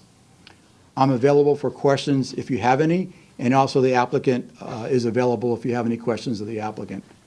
Thank you. Thank you, Mr. Moretta. Are there members of the public who wish to comment on this? Seeing none, does the applicant wish to make a statement? It's up to you. You're welcome to if you'd like, sir. Good evening. Good evening. J.D. Al-Sabaq, Sycamore Engineering, 8370 West Hillsborough Avenue, Suite 205, Tampa, Florida, 33615. I'm the agent representing the owner, and I have with me, of course, the owner, if we have any question for him. And this is just FYI, this is not development, more than his own business. He trying to move it to the location, and of course expand it if need, expand it with a second building as needed. So we are ready here to answer any question. Very good. Okay, council members, any questions for city staff or the applicant? Councilmember Just Sisler. one quick question. You say the owner will expand his business. What type of business are we talking? He has some kind of crafting, carpenting, In fact, the family is not only him and the wife and relatives. So it's like family business, and of course, add more and try to expand. Thank you. Councilmember Kravitz? Thank you. This is directed to Mr. Moreta. The Hillsborough County Vision Study is ongoing at the moment. I took part in a Zoom on that about a week and a half ago, and that might be an opportunity to situate some of the issues regarding traffic in this corridor. I agree with the constituent who came up earlier and made a public comment on that. There's Amazon, now a large light industrial development going in here, as well as the police fire complex, I believe, not too far away. So this is going to be an area that's subject to high traffic intensity. And I want to make sure, and this is the question to you, are we coordinating with the county in the way that we ought to in order to mitigate all of that? Yes, we're coordinating with the county, and we've also coordinated with the county specifically on this project. I can get into a little bit if that would be like, but they're going to be part of the review. There are a number of improvements primarily focused on Davis Road, and I've spoken with them. They're going to be part of the final site plan review that's ongoing, and they'll require certain improvements. I can list them if you'd like, but they're going to be requiring certain improvements, particularly along Davis Road, relocating sidewalks, connecting the sidewalks, some improvements to the curb on both sides. And I'm likely there'll be another development coming in, and I'm assuming they're going to require the same over there. I don't need you to go through a list at the moment, but if it would be possible to maybe circulate an email at some point with a couple of updates regarding those efforts, I'd appreciate that very much. Thank you. Circulate it to City Council? Sure. Or whoever would like to circulate it, but as long as we get the information in some way. I would just note, you'll see the entire piece when it comes back at final site plan review, including what Hillsborough County has as their detailed analysis. So you'll get another shot to look at it at that point. Certainly, I can funnel anything that I need through city manager and go from there. I think the reason I'm asking is not just capriciousness. It's because Harney Road, Davis Road, all of those areas in the eastern part of the city are in an extremely precarious situation traffic-wise. So they're all subject to intense use. They all have overlapping jurisdictions. And so that is something that I've been keeping an eye on, and I'd really like to just know how all of that plays together, how it all links, and what the plan is going forward to try and get that under control, especially if we're ever going to consider annexing additional properties in the eastern part of Temple Terrace. We're going to have to be extremely aware of all of these traffic patterns because it's going to become a problem, even more so than it already is for many people. So I don't know what update you'd like to provide, or at some point, or if anyone would like to provide an update, but I feel like this is a high-level issue that we should be just keeping an eye on as City Council. That's just my personal opinion. This is a rezoning. I can tell you that if this is approved and it gets into final site development, it's not going to just be Hillsborough County. They're going to have to go through Temple Terrace to do a concurrency review. They're going to have to pay mobility fees as part of that. Right now in Hillsborough County, they're being reviewed. And the likely improvements are going to be a reconstruction of existing sidewalk, addition of a 2-foot paved shoulders, drainage improvements, and there's also a design exception, which is looking at the width of the road along there, and there may be potential improvements that are required there. We'll know more when the final site plan comes in, because Hillsborough County will have completed their review. But in addition to that, they'll still have to go through a concurrency review with your engineering staff and pay mobility fees. So all that works together to try to offset whatever, traffic impacts may be generated by this, and to help mitigate them. Thanks, keep us posted. Thank you. I yield. Any other questions? Other questions, Vice Mayor? Thank you. I'm sorry, I didn't pick up on it in the presentation. What is different? What would be different if this could be put in now with the zoning approved that could be if it wasn't changed? So what's the difference?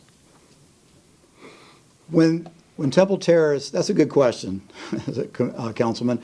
When Temple Terrace annexed this, there were two zoning districts, two plan development zoning districts that were, one was on parcel 3 and the other plan development was on parcel 1, 2, and 4. Parcel 3 right now has an approximate 30,000 square foot self-storage facility, and that's the subject area we're talking about. It wasn't clear reading through the conditions that were adopted several years ago, because after the property was annexed, Temple Terrace rezoned it, and Temple Terrace picked up the zoning conditions for lots 1, 2, and 4 and said you have 110,000 square feet. And then there was a vague reference to lot 3 can be developed pursuant to the Hillsborough County development option if they do a plan. So without understanding clearly what that meant, we weren't sure if it was the 110 conditions or if the intent was to pick up the 30,000 square foot storage facility. We assume it was. So I can tell you that based on an assumption, if this were to go away, there would likely be a discussion about whether or not the storage facility could go there or not. And we'd have to go back and try to piece the zoning conditions that were done several years ago. So it's not absolutely clear, but that's the best answer I can give you given the, what we have left before us. Thank you very much. Thank you. Sorry I couldn't give you a better answer. I think I understand less than I did before you asked the question.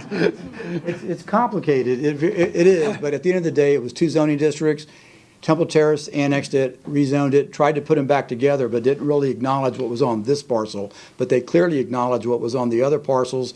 It's not clear if that acknowledgement of the other parcels is limiting and encompassing the entire, both PDs, because Temple Terrace sort of put them back together.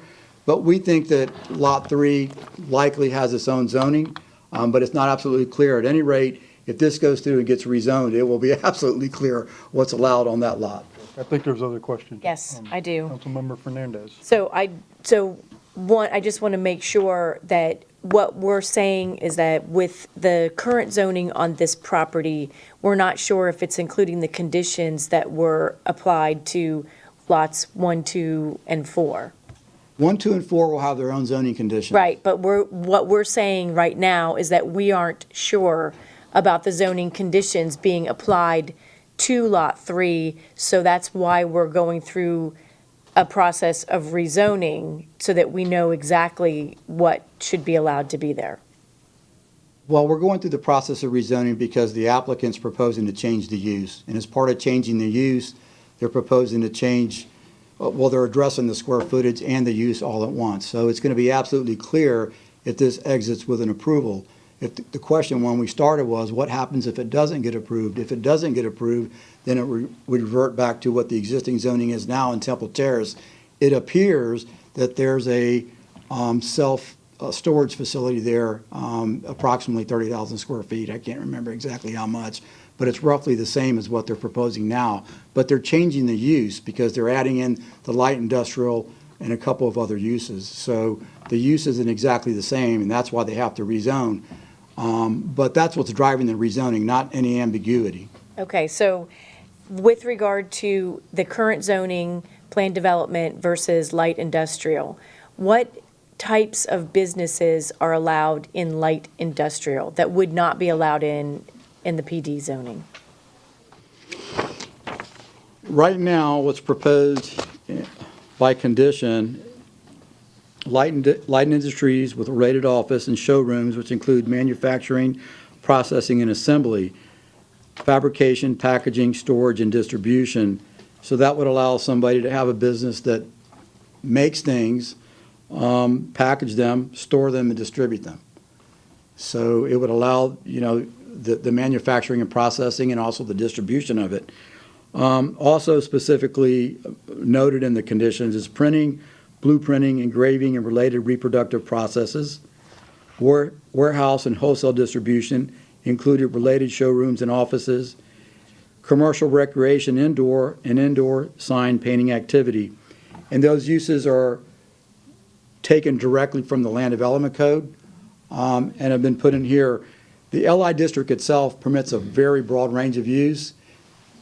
These are the only uses that are being proposed in the plan development. So what we did was we took the LI standards, which have performance standards that regulate noise, vibration, and all those types of things in a light industrial operation, and it imposes that on the zoning. And then we're using also the screening and buffering in the district.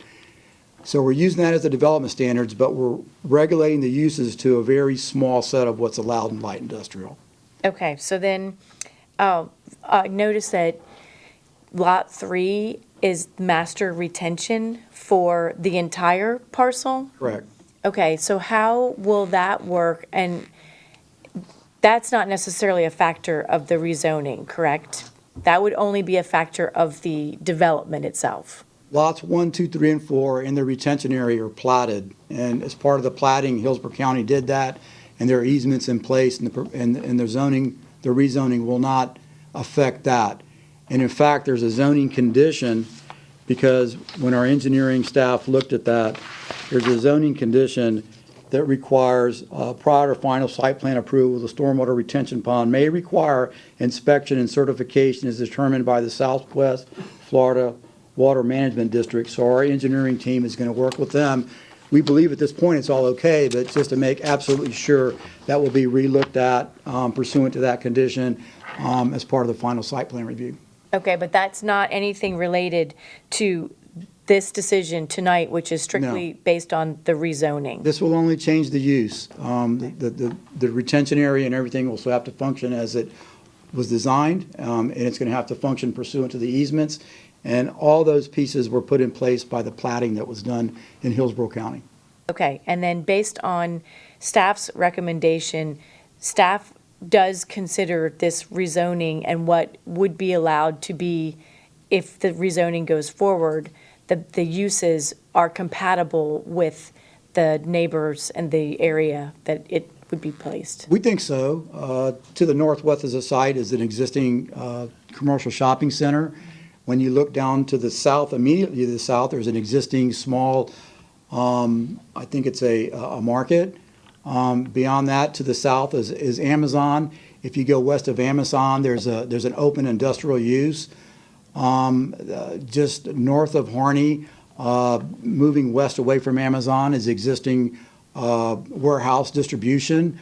And then we have some vacant area there that I can't speak to it now because it's an ongoing rezoning, but we have vacant area there that's also ripe for redevelopment, and it has CMU 12. CMU 12 is basically planned for this type of development, so you're going to see more and more of it in any comprehensive plan category in the city that is located with this category on it.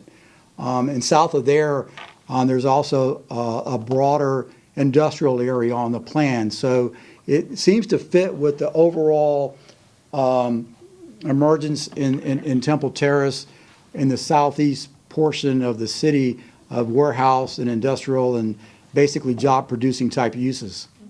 And then I just have one more question, and that is just to clarify, I too am very concerned about the traffic and the road, the ability to handle the traffic in that area, but just to clarify, the rezoning that we are considering tonight, there is no traffic implication at this time. It's simply about what could be built on this property or the use that this property could have. We're considering the use that the property can have. In this case, it's a little complicated because Hillsborough County is the road authority. So Hillsborough County is going to essentially deal with that mitigation in terms of whatever improvements they require at the access points for access management. So we're not really in that loop. That's going to be Hillsborough County, but we have been coordinating with them, and they haven't indicated any objection to this or any concern about the type of use or the trip generation that's associated with it. So to the best of our knowledge and the best information that we have from them, the answer is that we feel that, right now that it's appropriate. Thank you. Again, you'll see it at final site plan. Other questions, council members?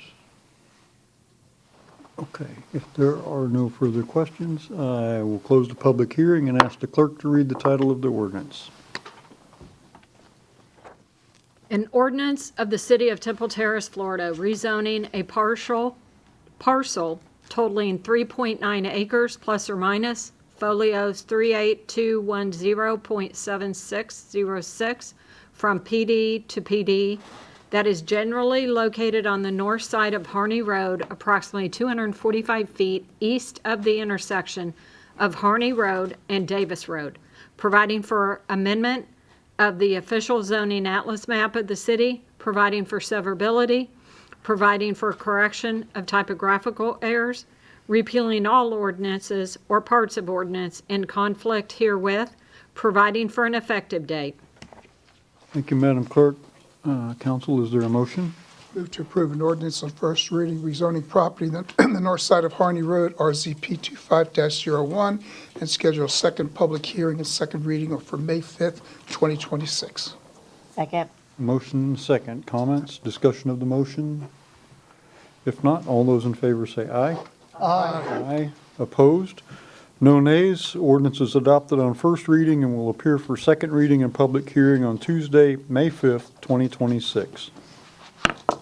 Thank you. Look forward to seeing you on May 5th. Thank you, Mr. Moreta. Next is a first public hearing and first reading of an ordinance amending the capital improvements section objectives and policy CPA-25-01. I'll open the public hearing, and Katrina Corcoran from the Planning Commission has been waiting patiently to present. Good evening. Good evening, Katrina Corcoran, Planning Commission staff. I believe my PowerPoint should be up. Okay, yeah.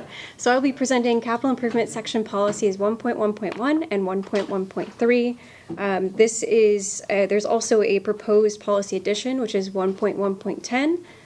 Also, as noted in your packet, there was a memo, there was a procedural error with the hearing, so you may remember this from a few months ago. So we're bringing this back up tonight for your consideration. Some background on this request. This is a publicly initiated text amendment. It removes outdated language and it has a policy addition to the capital improvements section. This is a request to remove language related to the 15-year multimodal transportation program, the annual LOS report, and the concurrency management report. This next slide shows the strike-through and the underline of the proposed policy changes. Again, you can see the changes to policy 1.1.1 and 1.1.3. The reasoning behind this is that for this update is that these requirements are no longer mandated by state statute. So this brings us in line in compliance with current state statutes. We also have the proposed policy addition, which is Capital Improvements Policy 1.1.10, which allows the city to continue a 15-year multimodal transportation program to support long-range planning in coordination with regional partners. So that is still in there, and we coordinated with Temple Terrace staff on that. In terms of agency comments, the Planning Commission received comments from Hillsborough County departments and Hillsborough County Public Schools. They had no objections to this amendment. We also coordinated closely with Temple Terrace staff, as you can see from the policy addition, which is 1.1.10. In terms of consistency, the proposed request is consistent with the capital improvement section policies that you see listed here on this slide. These policies refer to the process of updating the capital improvement section in terms of addressing infrastructure needs, maintaining service levels, and planning for future growth. Finally, the Planning Commission found TTCPA 2501 consistent with the goals, objectives, and policies of the Temple Terrace Comprehensive Plan. This concludes my presentation. I'm happy to answer any questions that you may have, and this item is for your consideration for transmittal to the state. Thank you. Thank you, Ms. Corcoran. Are there members of the public who wish to comment on this item? Seeing none, council member questions? No. Okay, if there are no questions, I'll close the public hearing and ask the clerk to read the title. Are we doing an ordinance or a resolution? Because I've got both here. An ordinance. Okay, I will ask the clerk to read the title of the ordinance, please. An ordinance of the City of Temple Terrace, Florida, amending the Imagine 2040 Temple Terrace Comprehensive Plan capital improvement section objectives and policy, providing severability, providing for correction or typographical errors, repealing all ordinances or parts of ordinances in conflict herewith, providing for codification, providing for an effective date. Thank you, Madam Clerk. Council, is there a motion? Move to approve first public hearing and first reading of an ordinance amending the capital improvements section, objectives and policy CPA-25-01, and the second hearing and reading will be May 5th? No? June 2nd? June 2nd. Okay. I don't have that piece of paper. Second? Okay, June 2nd was. June 2nd, yes. Okay, And second on the second. Okay, very good. Is there discussion of the Councilmember Kravitz? I just have a question for city manager. When it comes to the CIP, this is part of this reform here, and I'd like to know how do things get included in the CIP in this 5-year projection? Because one thing that I saw missing was any cost for PFAS remediation. We do know that that is coming. And I'm just curious under what criteria some of this stuff gets put in or not put in. Sure. Mayor and Council, so this is based off the capital program that was approved last year, and the five-year program. So when we go through the budget this year, we'll be talking about PFAS remediation. We're actually going to talk about that a little later this evening as part of my council city manager report. So when the new program gets updated, every year they have to go through this process. In this case, because of the state statute changing, they had to make this particular amendment. This is a little bit of an anomaly, but typically every year they come to you in the early part of the year, and you have to adopt the fact that they're recognizing the new CIP. So this is every single year. There's just the recurrence. We keep updating the CIP depending on what's going on in the community. So it will be updated to include that? Is that? Yes, so when we go through the new CIP, there will be, this year I would imagine that there will be references to the water plant infrastructure that we're doing there as well, if it includes the water utility. Yeah. And the assignment of priorities, so for example, priority 1, essential versus priority 3, important, is that part of this ordinance as well? Is there some sort of statutory guidance about what gets what critical value versus important value, or any sort of statutory standard that's applied to these CIP improvements? Well, what they're determining tonight is they're amending the language to reflect the statute.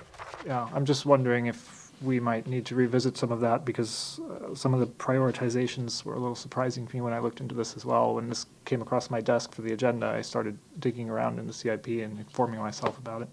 So for example, the generator at Lightfoot was marked priority 3 for important, but the carpet replacement at the Family Rec Center was priority 1, which was imperative. I feel like those might be reversed, but I was just curious if there was anything in there that was kind of like governing these priority assignments.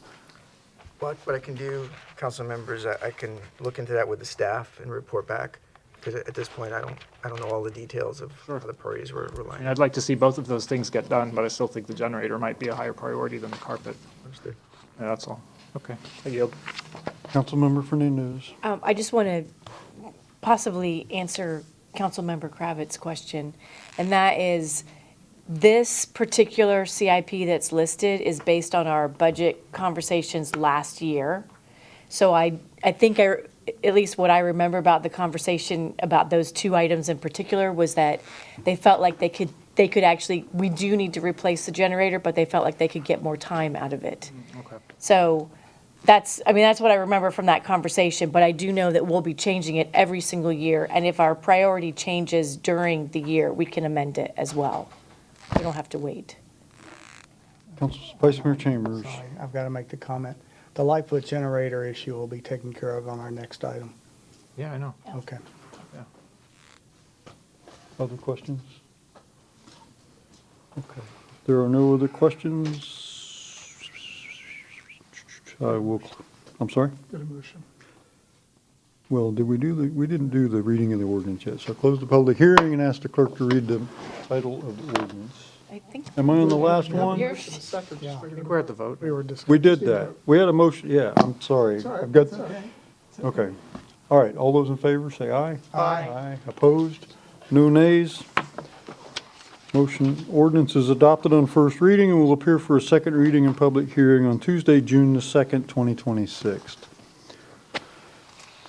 Next is a resolution authorizing the expenditure of $88,488 for the purchase of a Blue Star Power Systems 100 kW natural gas generator from Mid-Florida Diesel, and our Public Works Director, Jason Warrenfelds, is here to explain. Good evening. Good evening, Mayor, council members. This generator was included in the fiscal year 26 budget with an allocation of $80,000. The total cost for this unit will be $88,488, and that is due to additional equipment costs. The additional funding for this will come out of the CIT funds. The current unit has had its share of difficulties, particularly in gray skies, when we've had to sudden shift operations and not use the Lightfoot facility.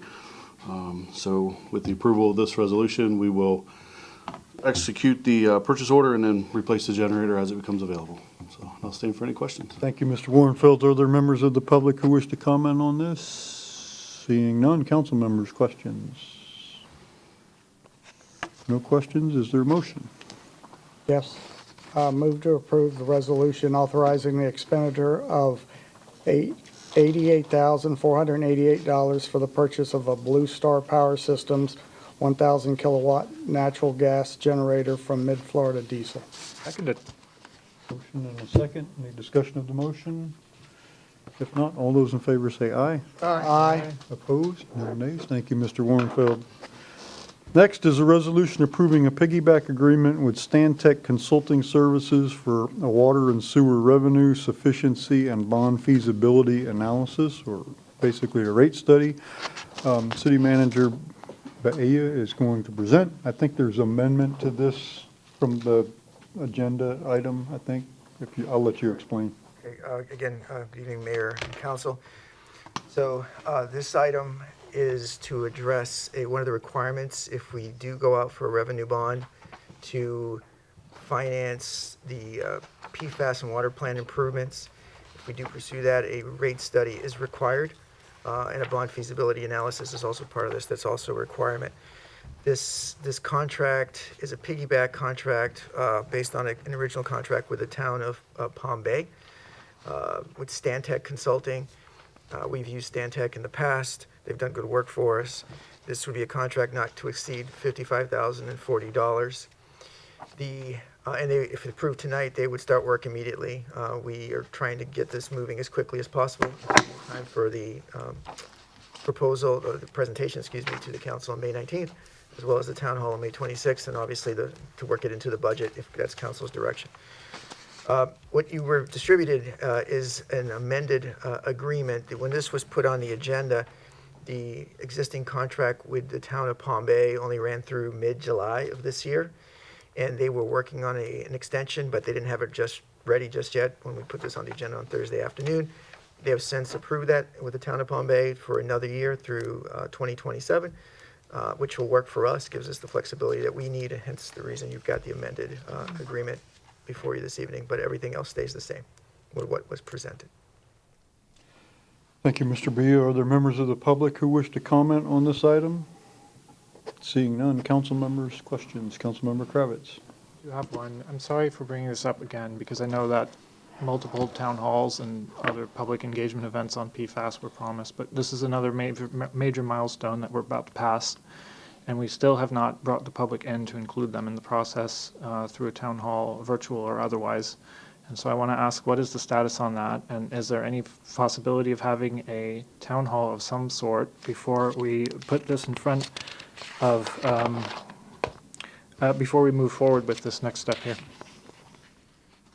We've, as I've mentioned to council the last, I believe, 2 council meetings, I've recommended we schedule a town hall for May 26th, and then I'm planning to have CHA here to present the findings of the report on May 19th. And on the May 26th town hall, we were going to simultaneously broadcast that virtually as well. So the answer to your other question is if we need to do the rate study and get that going as quickly as possible, because that's an important step.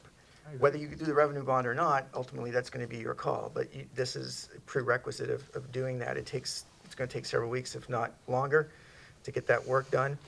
I want, ideally, have that information so that when we present to you on May 19th, or hopefully by the latest, May 26th for the town hall, we'd be able to talk about impacts to rates, potentially for many of the scenarios, funding scenarios. So that's why this is a critical step to get that done. Just to clarify, on May 26th, there will be a town hall for PFAS? That is what I've expressed twice before the council. What time will that be? I believe it's 6 o'clock, and we'll have that, yeah. And is there going to be any sort of virtual possibility for people who can't make it there in person to attend? Yes, sir. Just as I mentioned just now, we're going to simultaneously broadcast it virtually. And is that on YouTube or what? It'll be via Zoom. Via Zoom? Just And like then the county does it basically. people will be able to access a link and they'll be able to Yes. make comments? Yes. Okay. Absolutely. That's good. I'm happy to hear all that. Thank you. That's great news. Okay. Questions?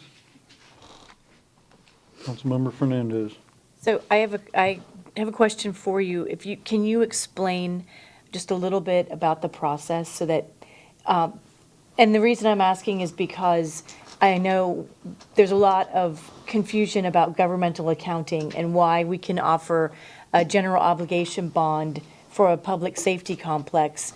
And this is obviously a critical issue for the community, but they cannot be funded from the same funding models. They have to be separate because one is a utility enterprise fund and one is a general fund. So can you just explain a little bit about the rate study process and why it has to be done? Sure. So the rate study is necessary to issue a revenue bond. A revenue bond is a bond that's used very commonly in enterprise funds. Some CRAs sometimes will use it against TIF dollars, et cetera. So when you have a dedicated revenue stream that is regular and coming through, then you can use a revenue bond to basically use that revenue stream as collateral for that bond. So you take out the loan and you pay it back using that revenue stream.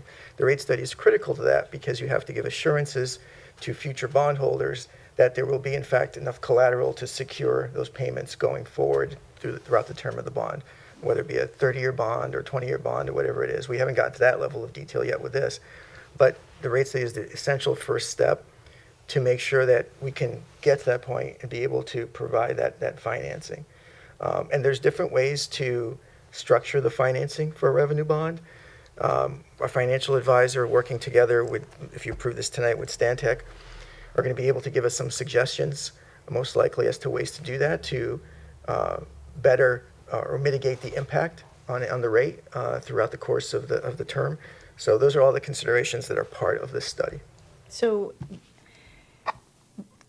I have two other questions. One is, we have no idea how the PFAS issue would be remediated. So we really don't know what that cost would be.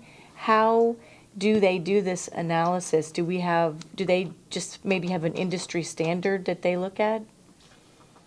So they're going to be working with our engineering team on some initial costs that we've kind of come to an understanding on right now.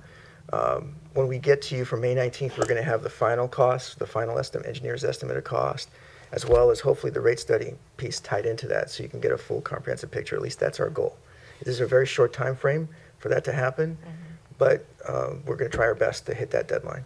Okay, so that was my final question was about when you thought we would be discussing this, or they'd have their analysis complete. Right, and so on May 19th, just to clarify, so we are not going to be asking council to take any sort of action on May 19th, except obviously listen to the proposal, I keep saying that, the presentation, ask questions, obviously accept the report. That would be it, and then the town hall will be an opportunity if the council, says we're going to do the town hall, to provide the community some feedback, an opportunity to have direct questions and answers. When we get through the budget cycle, the budget process, then we'll be incorporating those recommendations and bringing those back to you as part of that whole budget package. Okay, that's it. Okay, council members, other questions? If there are no other questions, is there a motion? Move to adopt a resolution approving a piggyback agreement with Stantec Consulting Services for a not to exceed amount of $55,040 and for a water and sewer revenue sufficiency and bond feasibility analysis. Second. Motion and a second. Discussion of the motion? Not. All those in favor say aye. Aye. Opposed? No nays. Resolution is adopted. Thank you. Any carryover council business from previous meetings or issues to discuss? Any old business? All right. How about new business or board reports? Councilmember Kravitz. Question for the city manager. I've had a request from BPAC to put a presentation from BPAC on the agenda in 2 weeks. Could you see to it that that's done, please? Yes, yes. Thank you. The only reason I was pausing is I was just making sure I had the right meeting date in my mind, because I'm trying to keep May 19th pretty clear for the PFAS issue, but the first meeting in May, we can do that. They plan to present something regarding bicycle parking in new developments or something along those lines. So should be very interesting. Thanks. Okay. Any other new business or board reports? I do. I have one item. Councilmember Fernandez. So I have a question for you about sound. And I know that we have a sound ordinance that limits sound or the volume at night. Is there something that exists for daytime? And that there is a shopping center that has a restaurant that's been playing very loud music, and but it's during the daytime, and the residents living nearby are not enjoying the sound. So I don't know, though, because it is during the daytime, I'm not really sure what we're able to do. Correct. So during the day, we are limited. Unless the sound is really, really egregious, it probably wouldn't be meeting the standard of a disturbance of the peace. We can look at it whether you want to provide it to me after. I can get the information from you, and we can have code or police or both take a look at the issue. Okay, thank you. Okay. Other new business or board reports? Okay, city manager's report. So I was going to ask for confirmation, but I think we're all clear. May 26th, it sounds like we're all good. That'll be the town hall. We're going to push that out on social media and put it on the website, and we'll get that word out as well. May 19th, we already talked about. That'll be the presentation here. In light of the fact that we are going to be talking about the PFAS issue here on May 19th, that is the night that we're having our CRA meeting. Typically, that's when it would be scheduled. If you may recall, we had a request for proposals for several of our properties, and we received a number of submittals. So those would typically be on at the next CRA board meeting, and then you could forward the ones you'd like to have for presentation at the regular council. In light of the other issue with the PFAS report, I am suggesting that you take a vote perhaps and move the CR meeting to the first meeting in June, to June 2nd. I think that would give you a lot more time and keep that May 19th window, a lot more open. Do we need a motion on that? We would, because we're changing the official meeting, so we would need, yes. Motion to move the CRA meeting schedule from May 19th to June 2nd. Second. Motion is second. Discussion? I have a question. Okay. If we're talking about that there are proposals for that property and that we would be considering them at the May 19th, I mean, are those businesses willing to wait 2 weeks? Yes, they are. They're within the parameters. There was one that submitted as a date that's a little bit earlier, but we've been in communication with them through the broker. We don't think that's going to be an issue. Okay. Okay. If there's any other discussion, if not, all those in favor say aye. Aye. Aye. Opposed? No nays. Date is moved from May 19th to June 2nd for the CRA. And the last item I have this evening is just more of information to put on your calendar. So per the council rules, when there is an election or referendum and it falls on a council night, we need to move the meeting to the Monday preceding that date. So August 18th is a Tuesday. That'll be the primary. That's also a council meeting night. So we're going to have to move the council meeting to Monday, August 17th. So just want you all to be aware of that. We would need a motion for that. Actually, your rules automatically move it. Oh, we don't need to do anything then, right? It's just a calendar change then? So I it's, mean, you're more than welcome to make a motion on it if you want to. well, it's moved by operation of the rules anyway, so we don't need to, okay. Cool. Okay, And that's all I have. Oh, is there a question? good, yes, Councilmember Kravitz. This is regarding the new, sorry, let me get the name right, Innovation, Department of Innovation, excuse me. Is the Department of Innovation going to be responsible for implementing the document management system, or is that still going to be with the clerk's office? Good question, and I just want to clarify, it may end up being an Office of Innovation, so just don't get too hung up on the structure just yet. We're still working through that logistically, but it would definitely be one of the items that we would look to do because it's a citywide process. It's running with systems. We want to make sure that everything integrates the right way and is done properly. So yes, that would be one of the things that would fall within the purview of that group. I'm really happy to see Angela Torres taking that on and taking on a broader role, and I look forward to seeing what is innovated. And that's all from me for now. Okay, other questions for Mr. Bayou? City Attorney's report. Nothing tonight. If I may. Yes, Question for the Councilmember city Kravitz. attorney. As we now move into the phase where discussion of the GO bond is under more strict legal requirements, I was surprised to see that the city made a representation about the GO bond to the Democratic Club. So I don't know what was discussed there, and I don't really want to get into it in great detail. I'm leading into a related but different topic on that. If we are going to be engaged in public outreach, I think it would be maybe wise for us to engage outside counsel to brief us on what the limits are of our speech on the GO bond. So I think that is a nuanced and very specialist topic. And so perhaps we should have a workshop or something along those lines. We did. We had bond counsel counsel come, came yes, in. but not specifically about where the line is, about what is allowed to be said and what is not Yeah, allowed. he did. He did a presentation. It was a discussion in general terms about the bond, the issuance, the financing of the bond. We did not have a discussion in great detail. Maybe we talked about it for 2 or 3 minutes, but it was very cursory about what the limits are, about what we can say and what we can publicly represent on this. So I'm just curious if that is of any concern to you as city attorney and whether you think it might be advisable to look into that in some more detail and maybe get a professional to come and talk about it for more than, a few minutes. Maybe we do half an hour or an hour.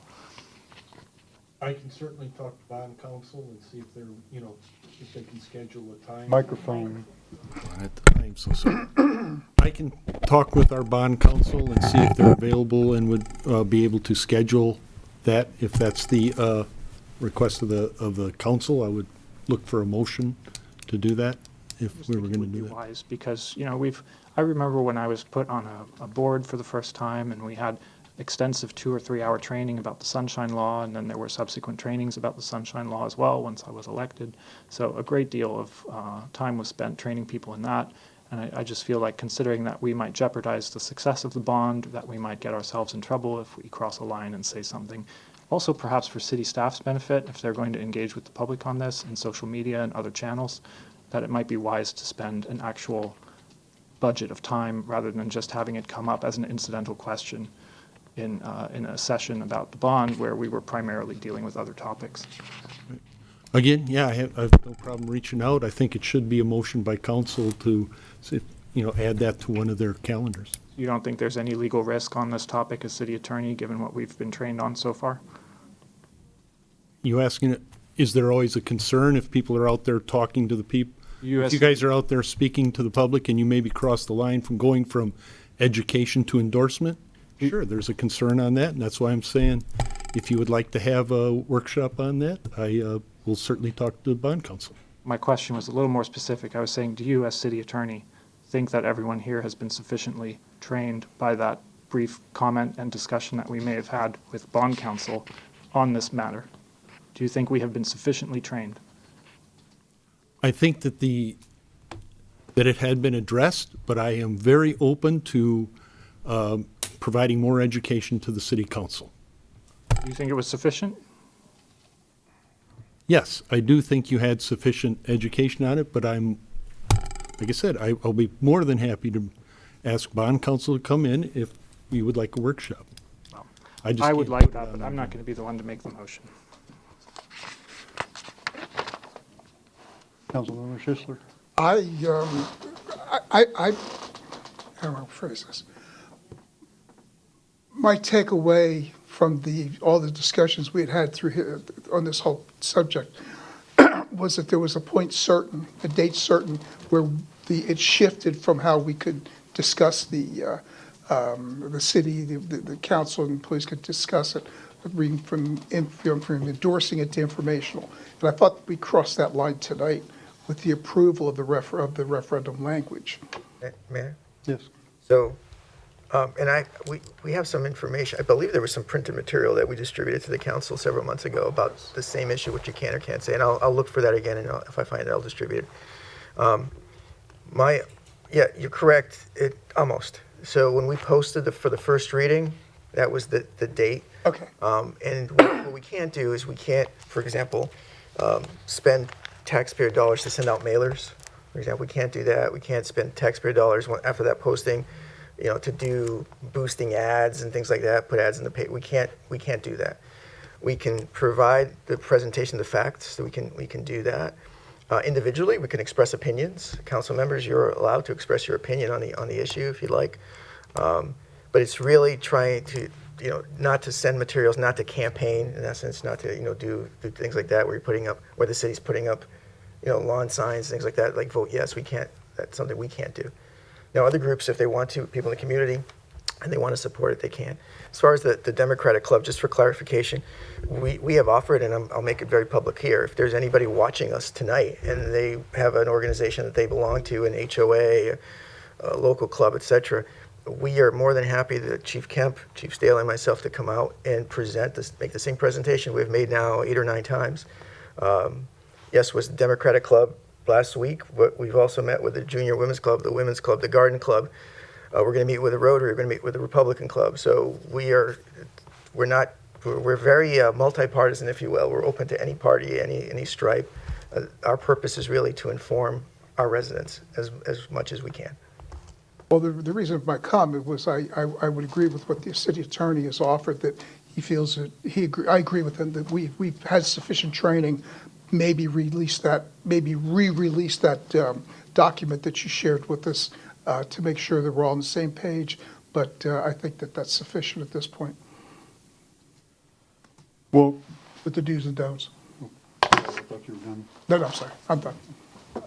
Council, I have concerns. I remember the presentation, and I remember it being very specific. He talked about the expenditure of tax funds to try to guide people to vote one way or the other. We're not allowed to spend tax money to try to influence people to support it or not to support it. I remember him talking about elected officials are not subject to that. We can say whatever we want. We're not restricted. But staff is, because it's spending tax money to make the presentations. We can't do mailers. We can only explain. We can't advocate. I mean, I remember him standing there and all that. However, we have at least one council member who is saying that he doesn't, I don't know if he was missing part of it. I don't know, maybe it was a meeting. He wasn't, no, you said you were here. So, but regardless of whether we've had it or not, we have at least one council member who's now said he doesn't know it. And so I think Point of personal privilege, I didn't say I don't know it.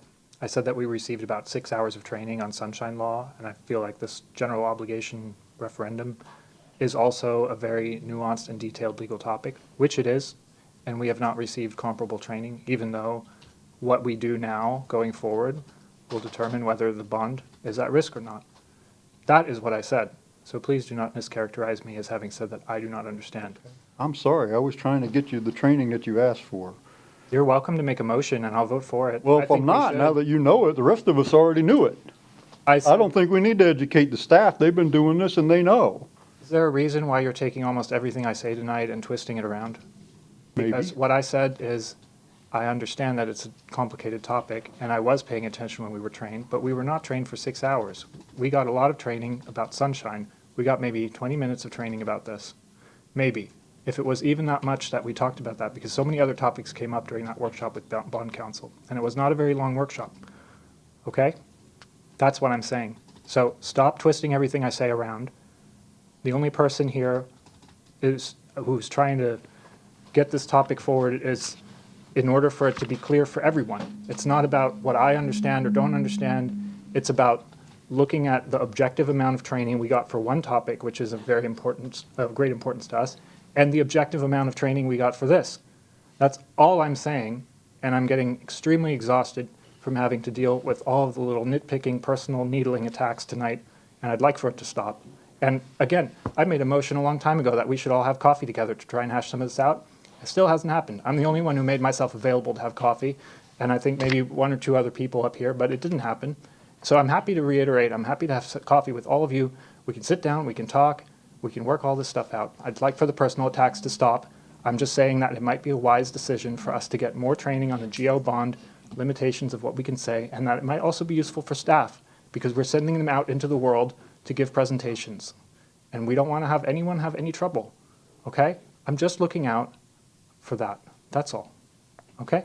Thank you. Very good. And so if you got 6 hours of training on sunshine law, you ought to know that us getting together to have coffee is a violation of it. We found a way around that, and we discussed it previously. It came up, it was discussed, it was cleared with the city attorney that it was going to be done as a workshop. This comment is a perfect example of the kind of needling that I just said should not happen, and I'd like for it to stop. I'd like for us to be productive. I'd like for us to focus on moving the city forward and doing the stuff that we need to do in order to have a real strategic vision for Temple Terrace.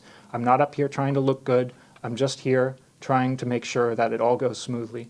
And if anyone out there from the staff or you or anyone else goes out and says the wrong thing about this bond and crosses a line into advocating for it, there's going to be an issue. And it's not just about word choice, it's also about presentation and manner and all those other things. And it's a very nuanced legal topic, as I've repeatedly said, as almost all of these legal topics are. Dismiss it if you want. I'm not looking for a fight. If you don't want to have the workshop, don't have the workshop. If you don't have coffee with me, don't have coffee with me. I don't care. I'm just trying to do the best job up here that I can so that this city has a good future. That's it. Okay?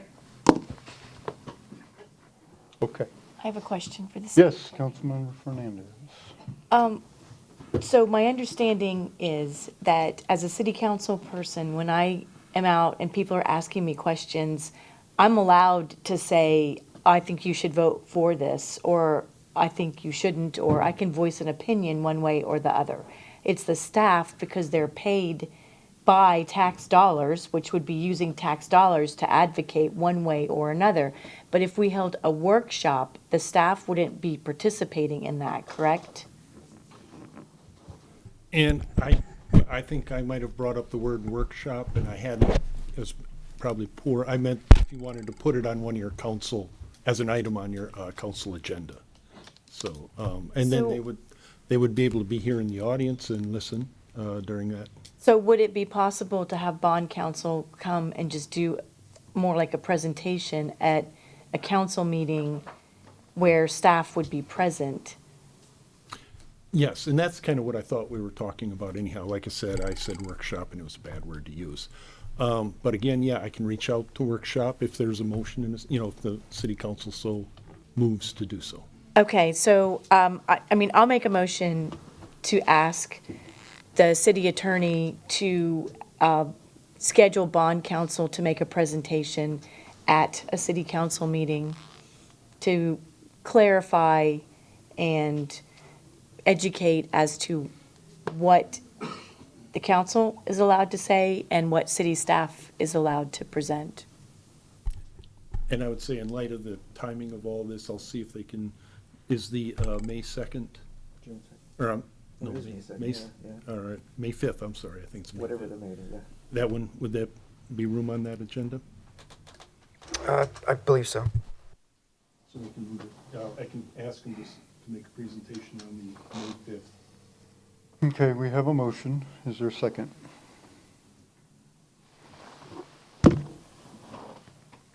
I second it. No, I've got it now. You got it. I'm like the kid, I've got it. Okay. There's a motion and a second. Discussion. I have discussion. Can I discuss with this? Okay. So a question to staff. If we're going to have this workshop, do we have any presentation scheduled between now and the May meeting? Well, I'm not proposing a workshop.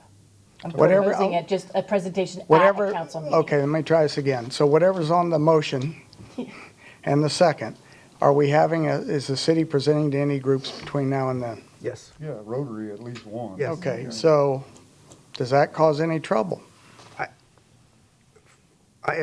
Bond counsel has talked to staff about what we can or cannot do. We have been very thoughtful in our presentation. We're thoughtful in our approach. I don't believe we're violating any of the standards of, that bond counsel has set up. However, that doesn't, so I'm perfectly comfortable continuing the presentation that we've got between now and the next meeting, because obviously we've done 8 or 9 of these already. I think the conversation that the council is entertaining right now is a different one, which is the presentation to the council and the community, and that's perfectly fine if that's the will of the council to do that on the first meeting in May during the regular agenda, not a workshop. I believe that is not Okay. what you were looking at. Thank you. Any other discussion? Okay, we have a motion and a second. All those in favor? Aye. Aye. Opposed? Okay, motion carries. Okay. Back to you, Mayor. City Attorney? Nothing further. Any other questions for the city attorney? If not, we will stand adjourned.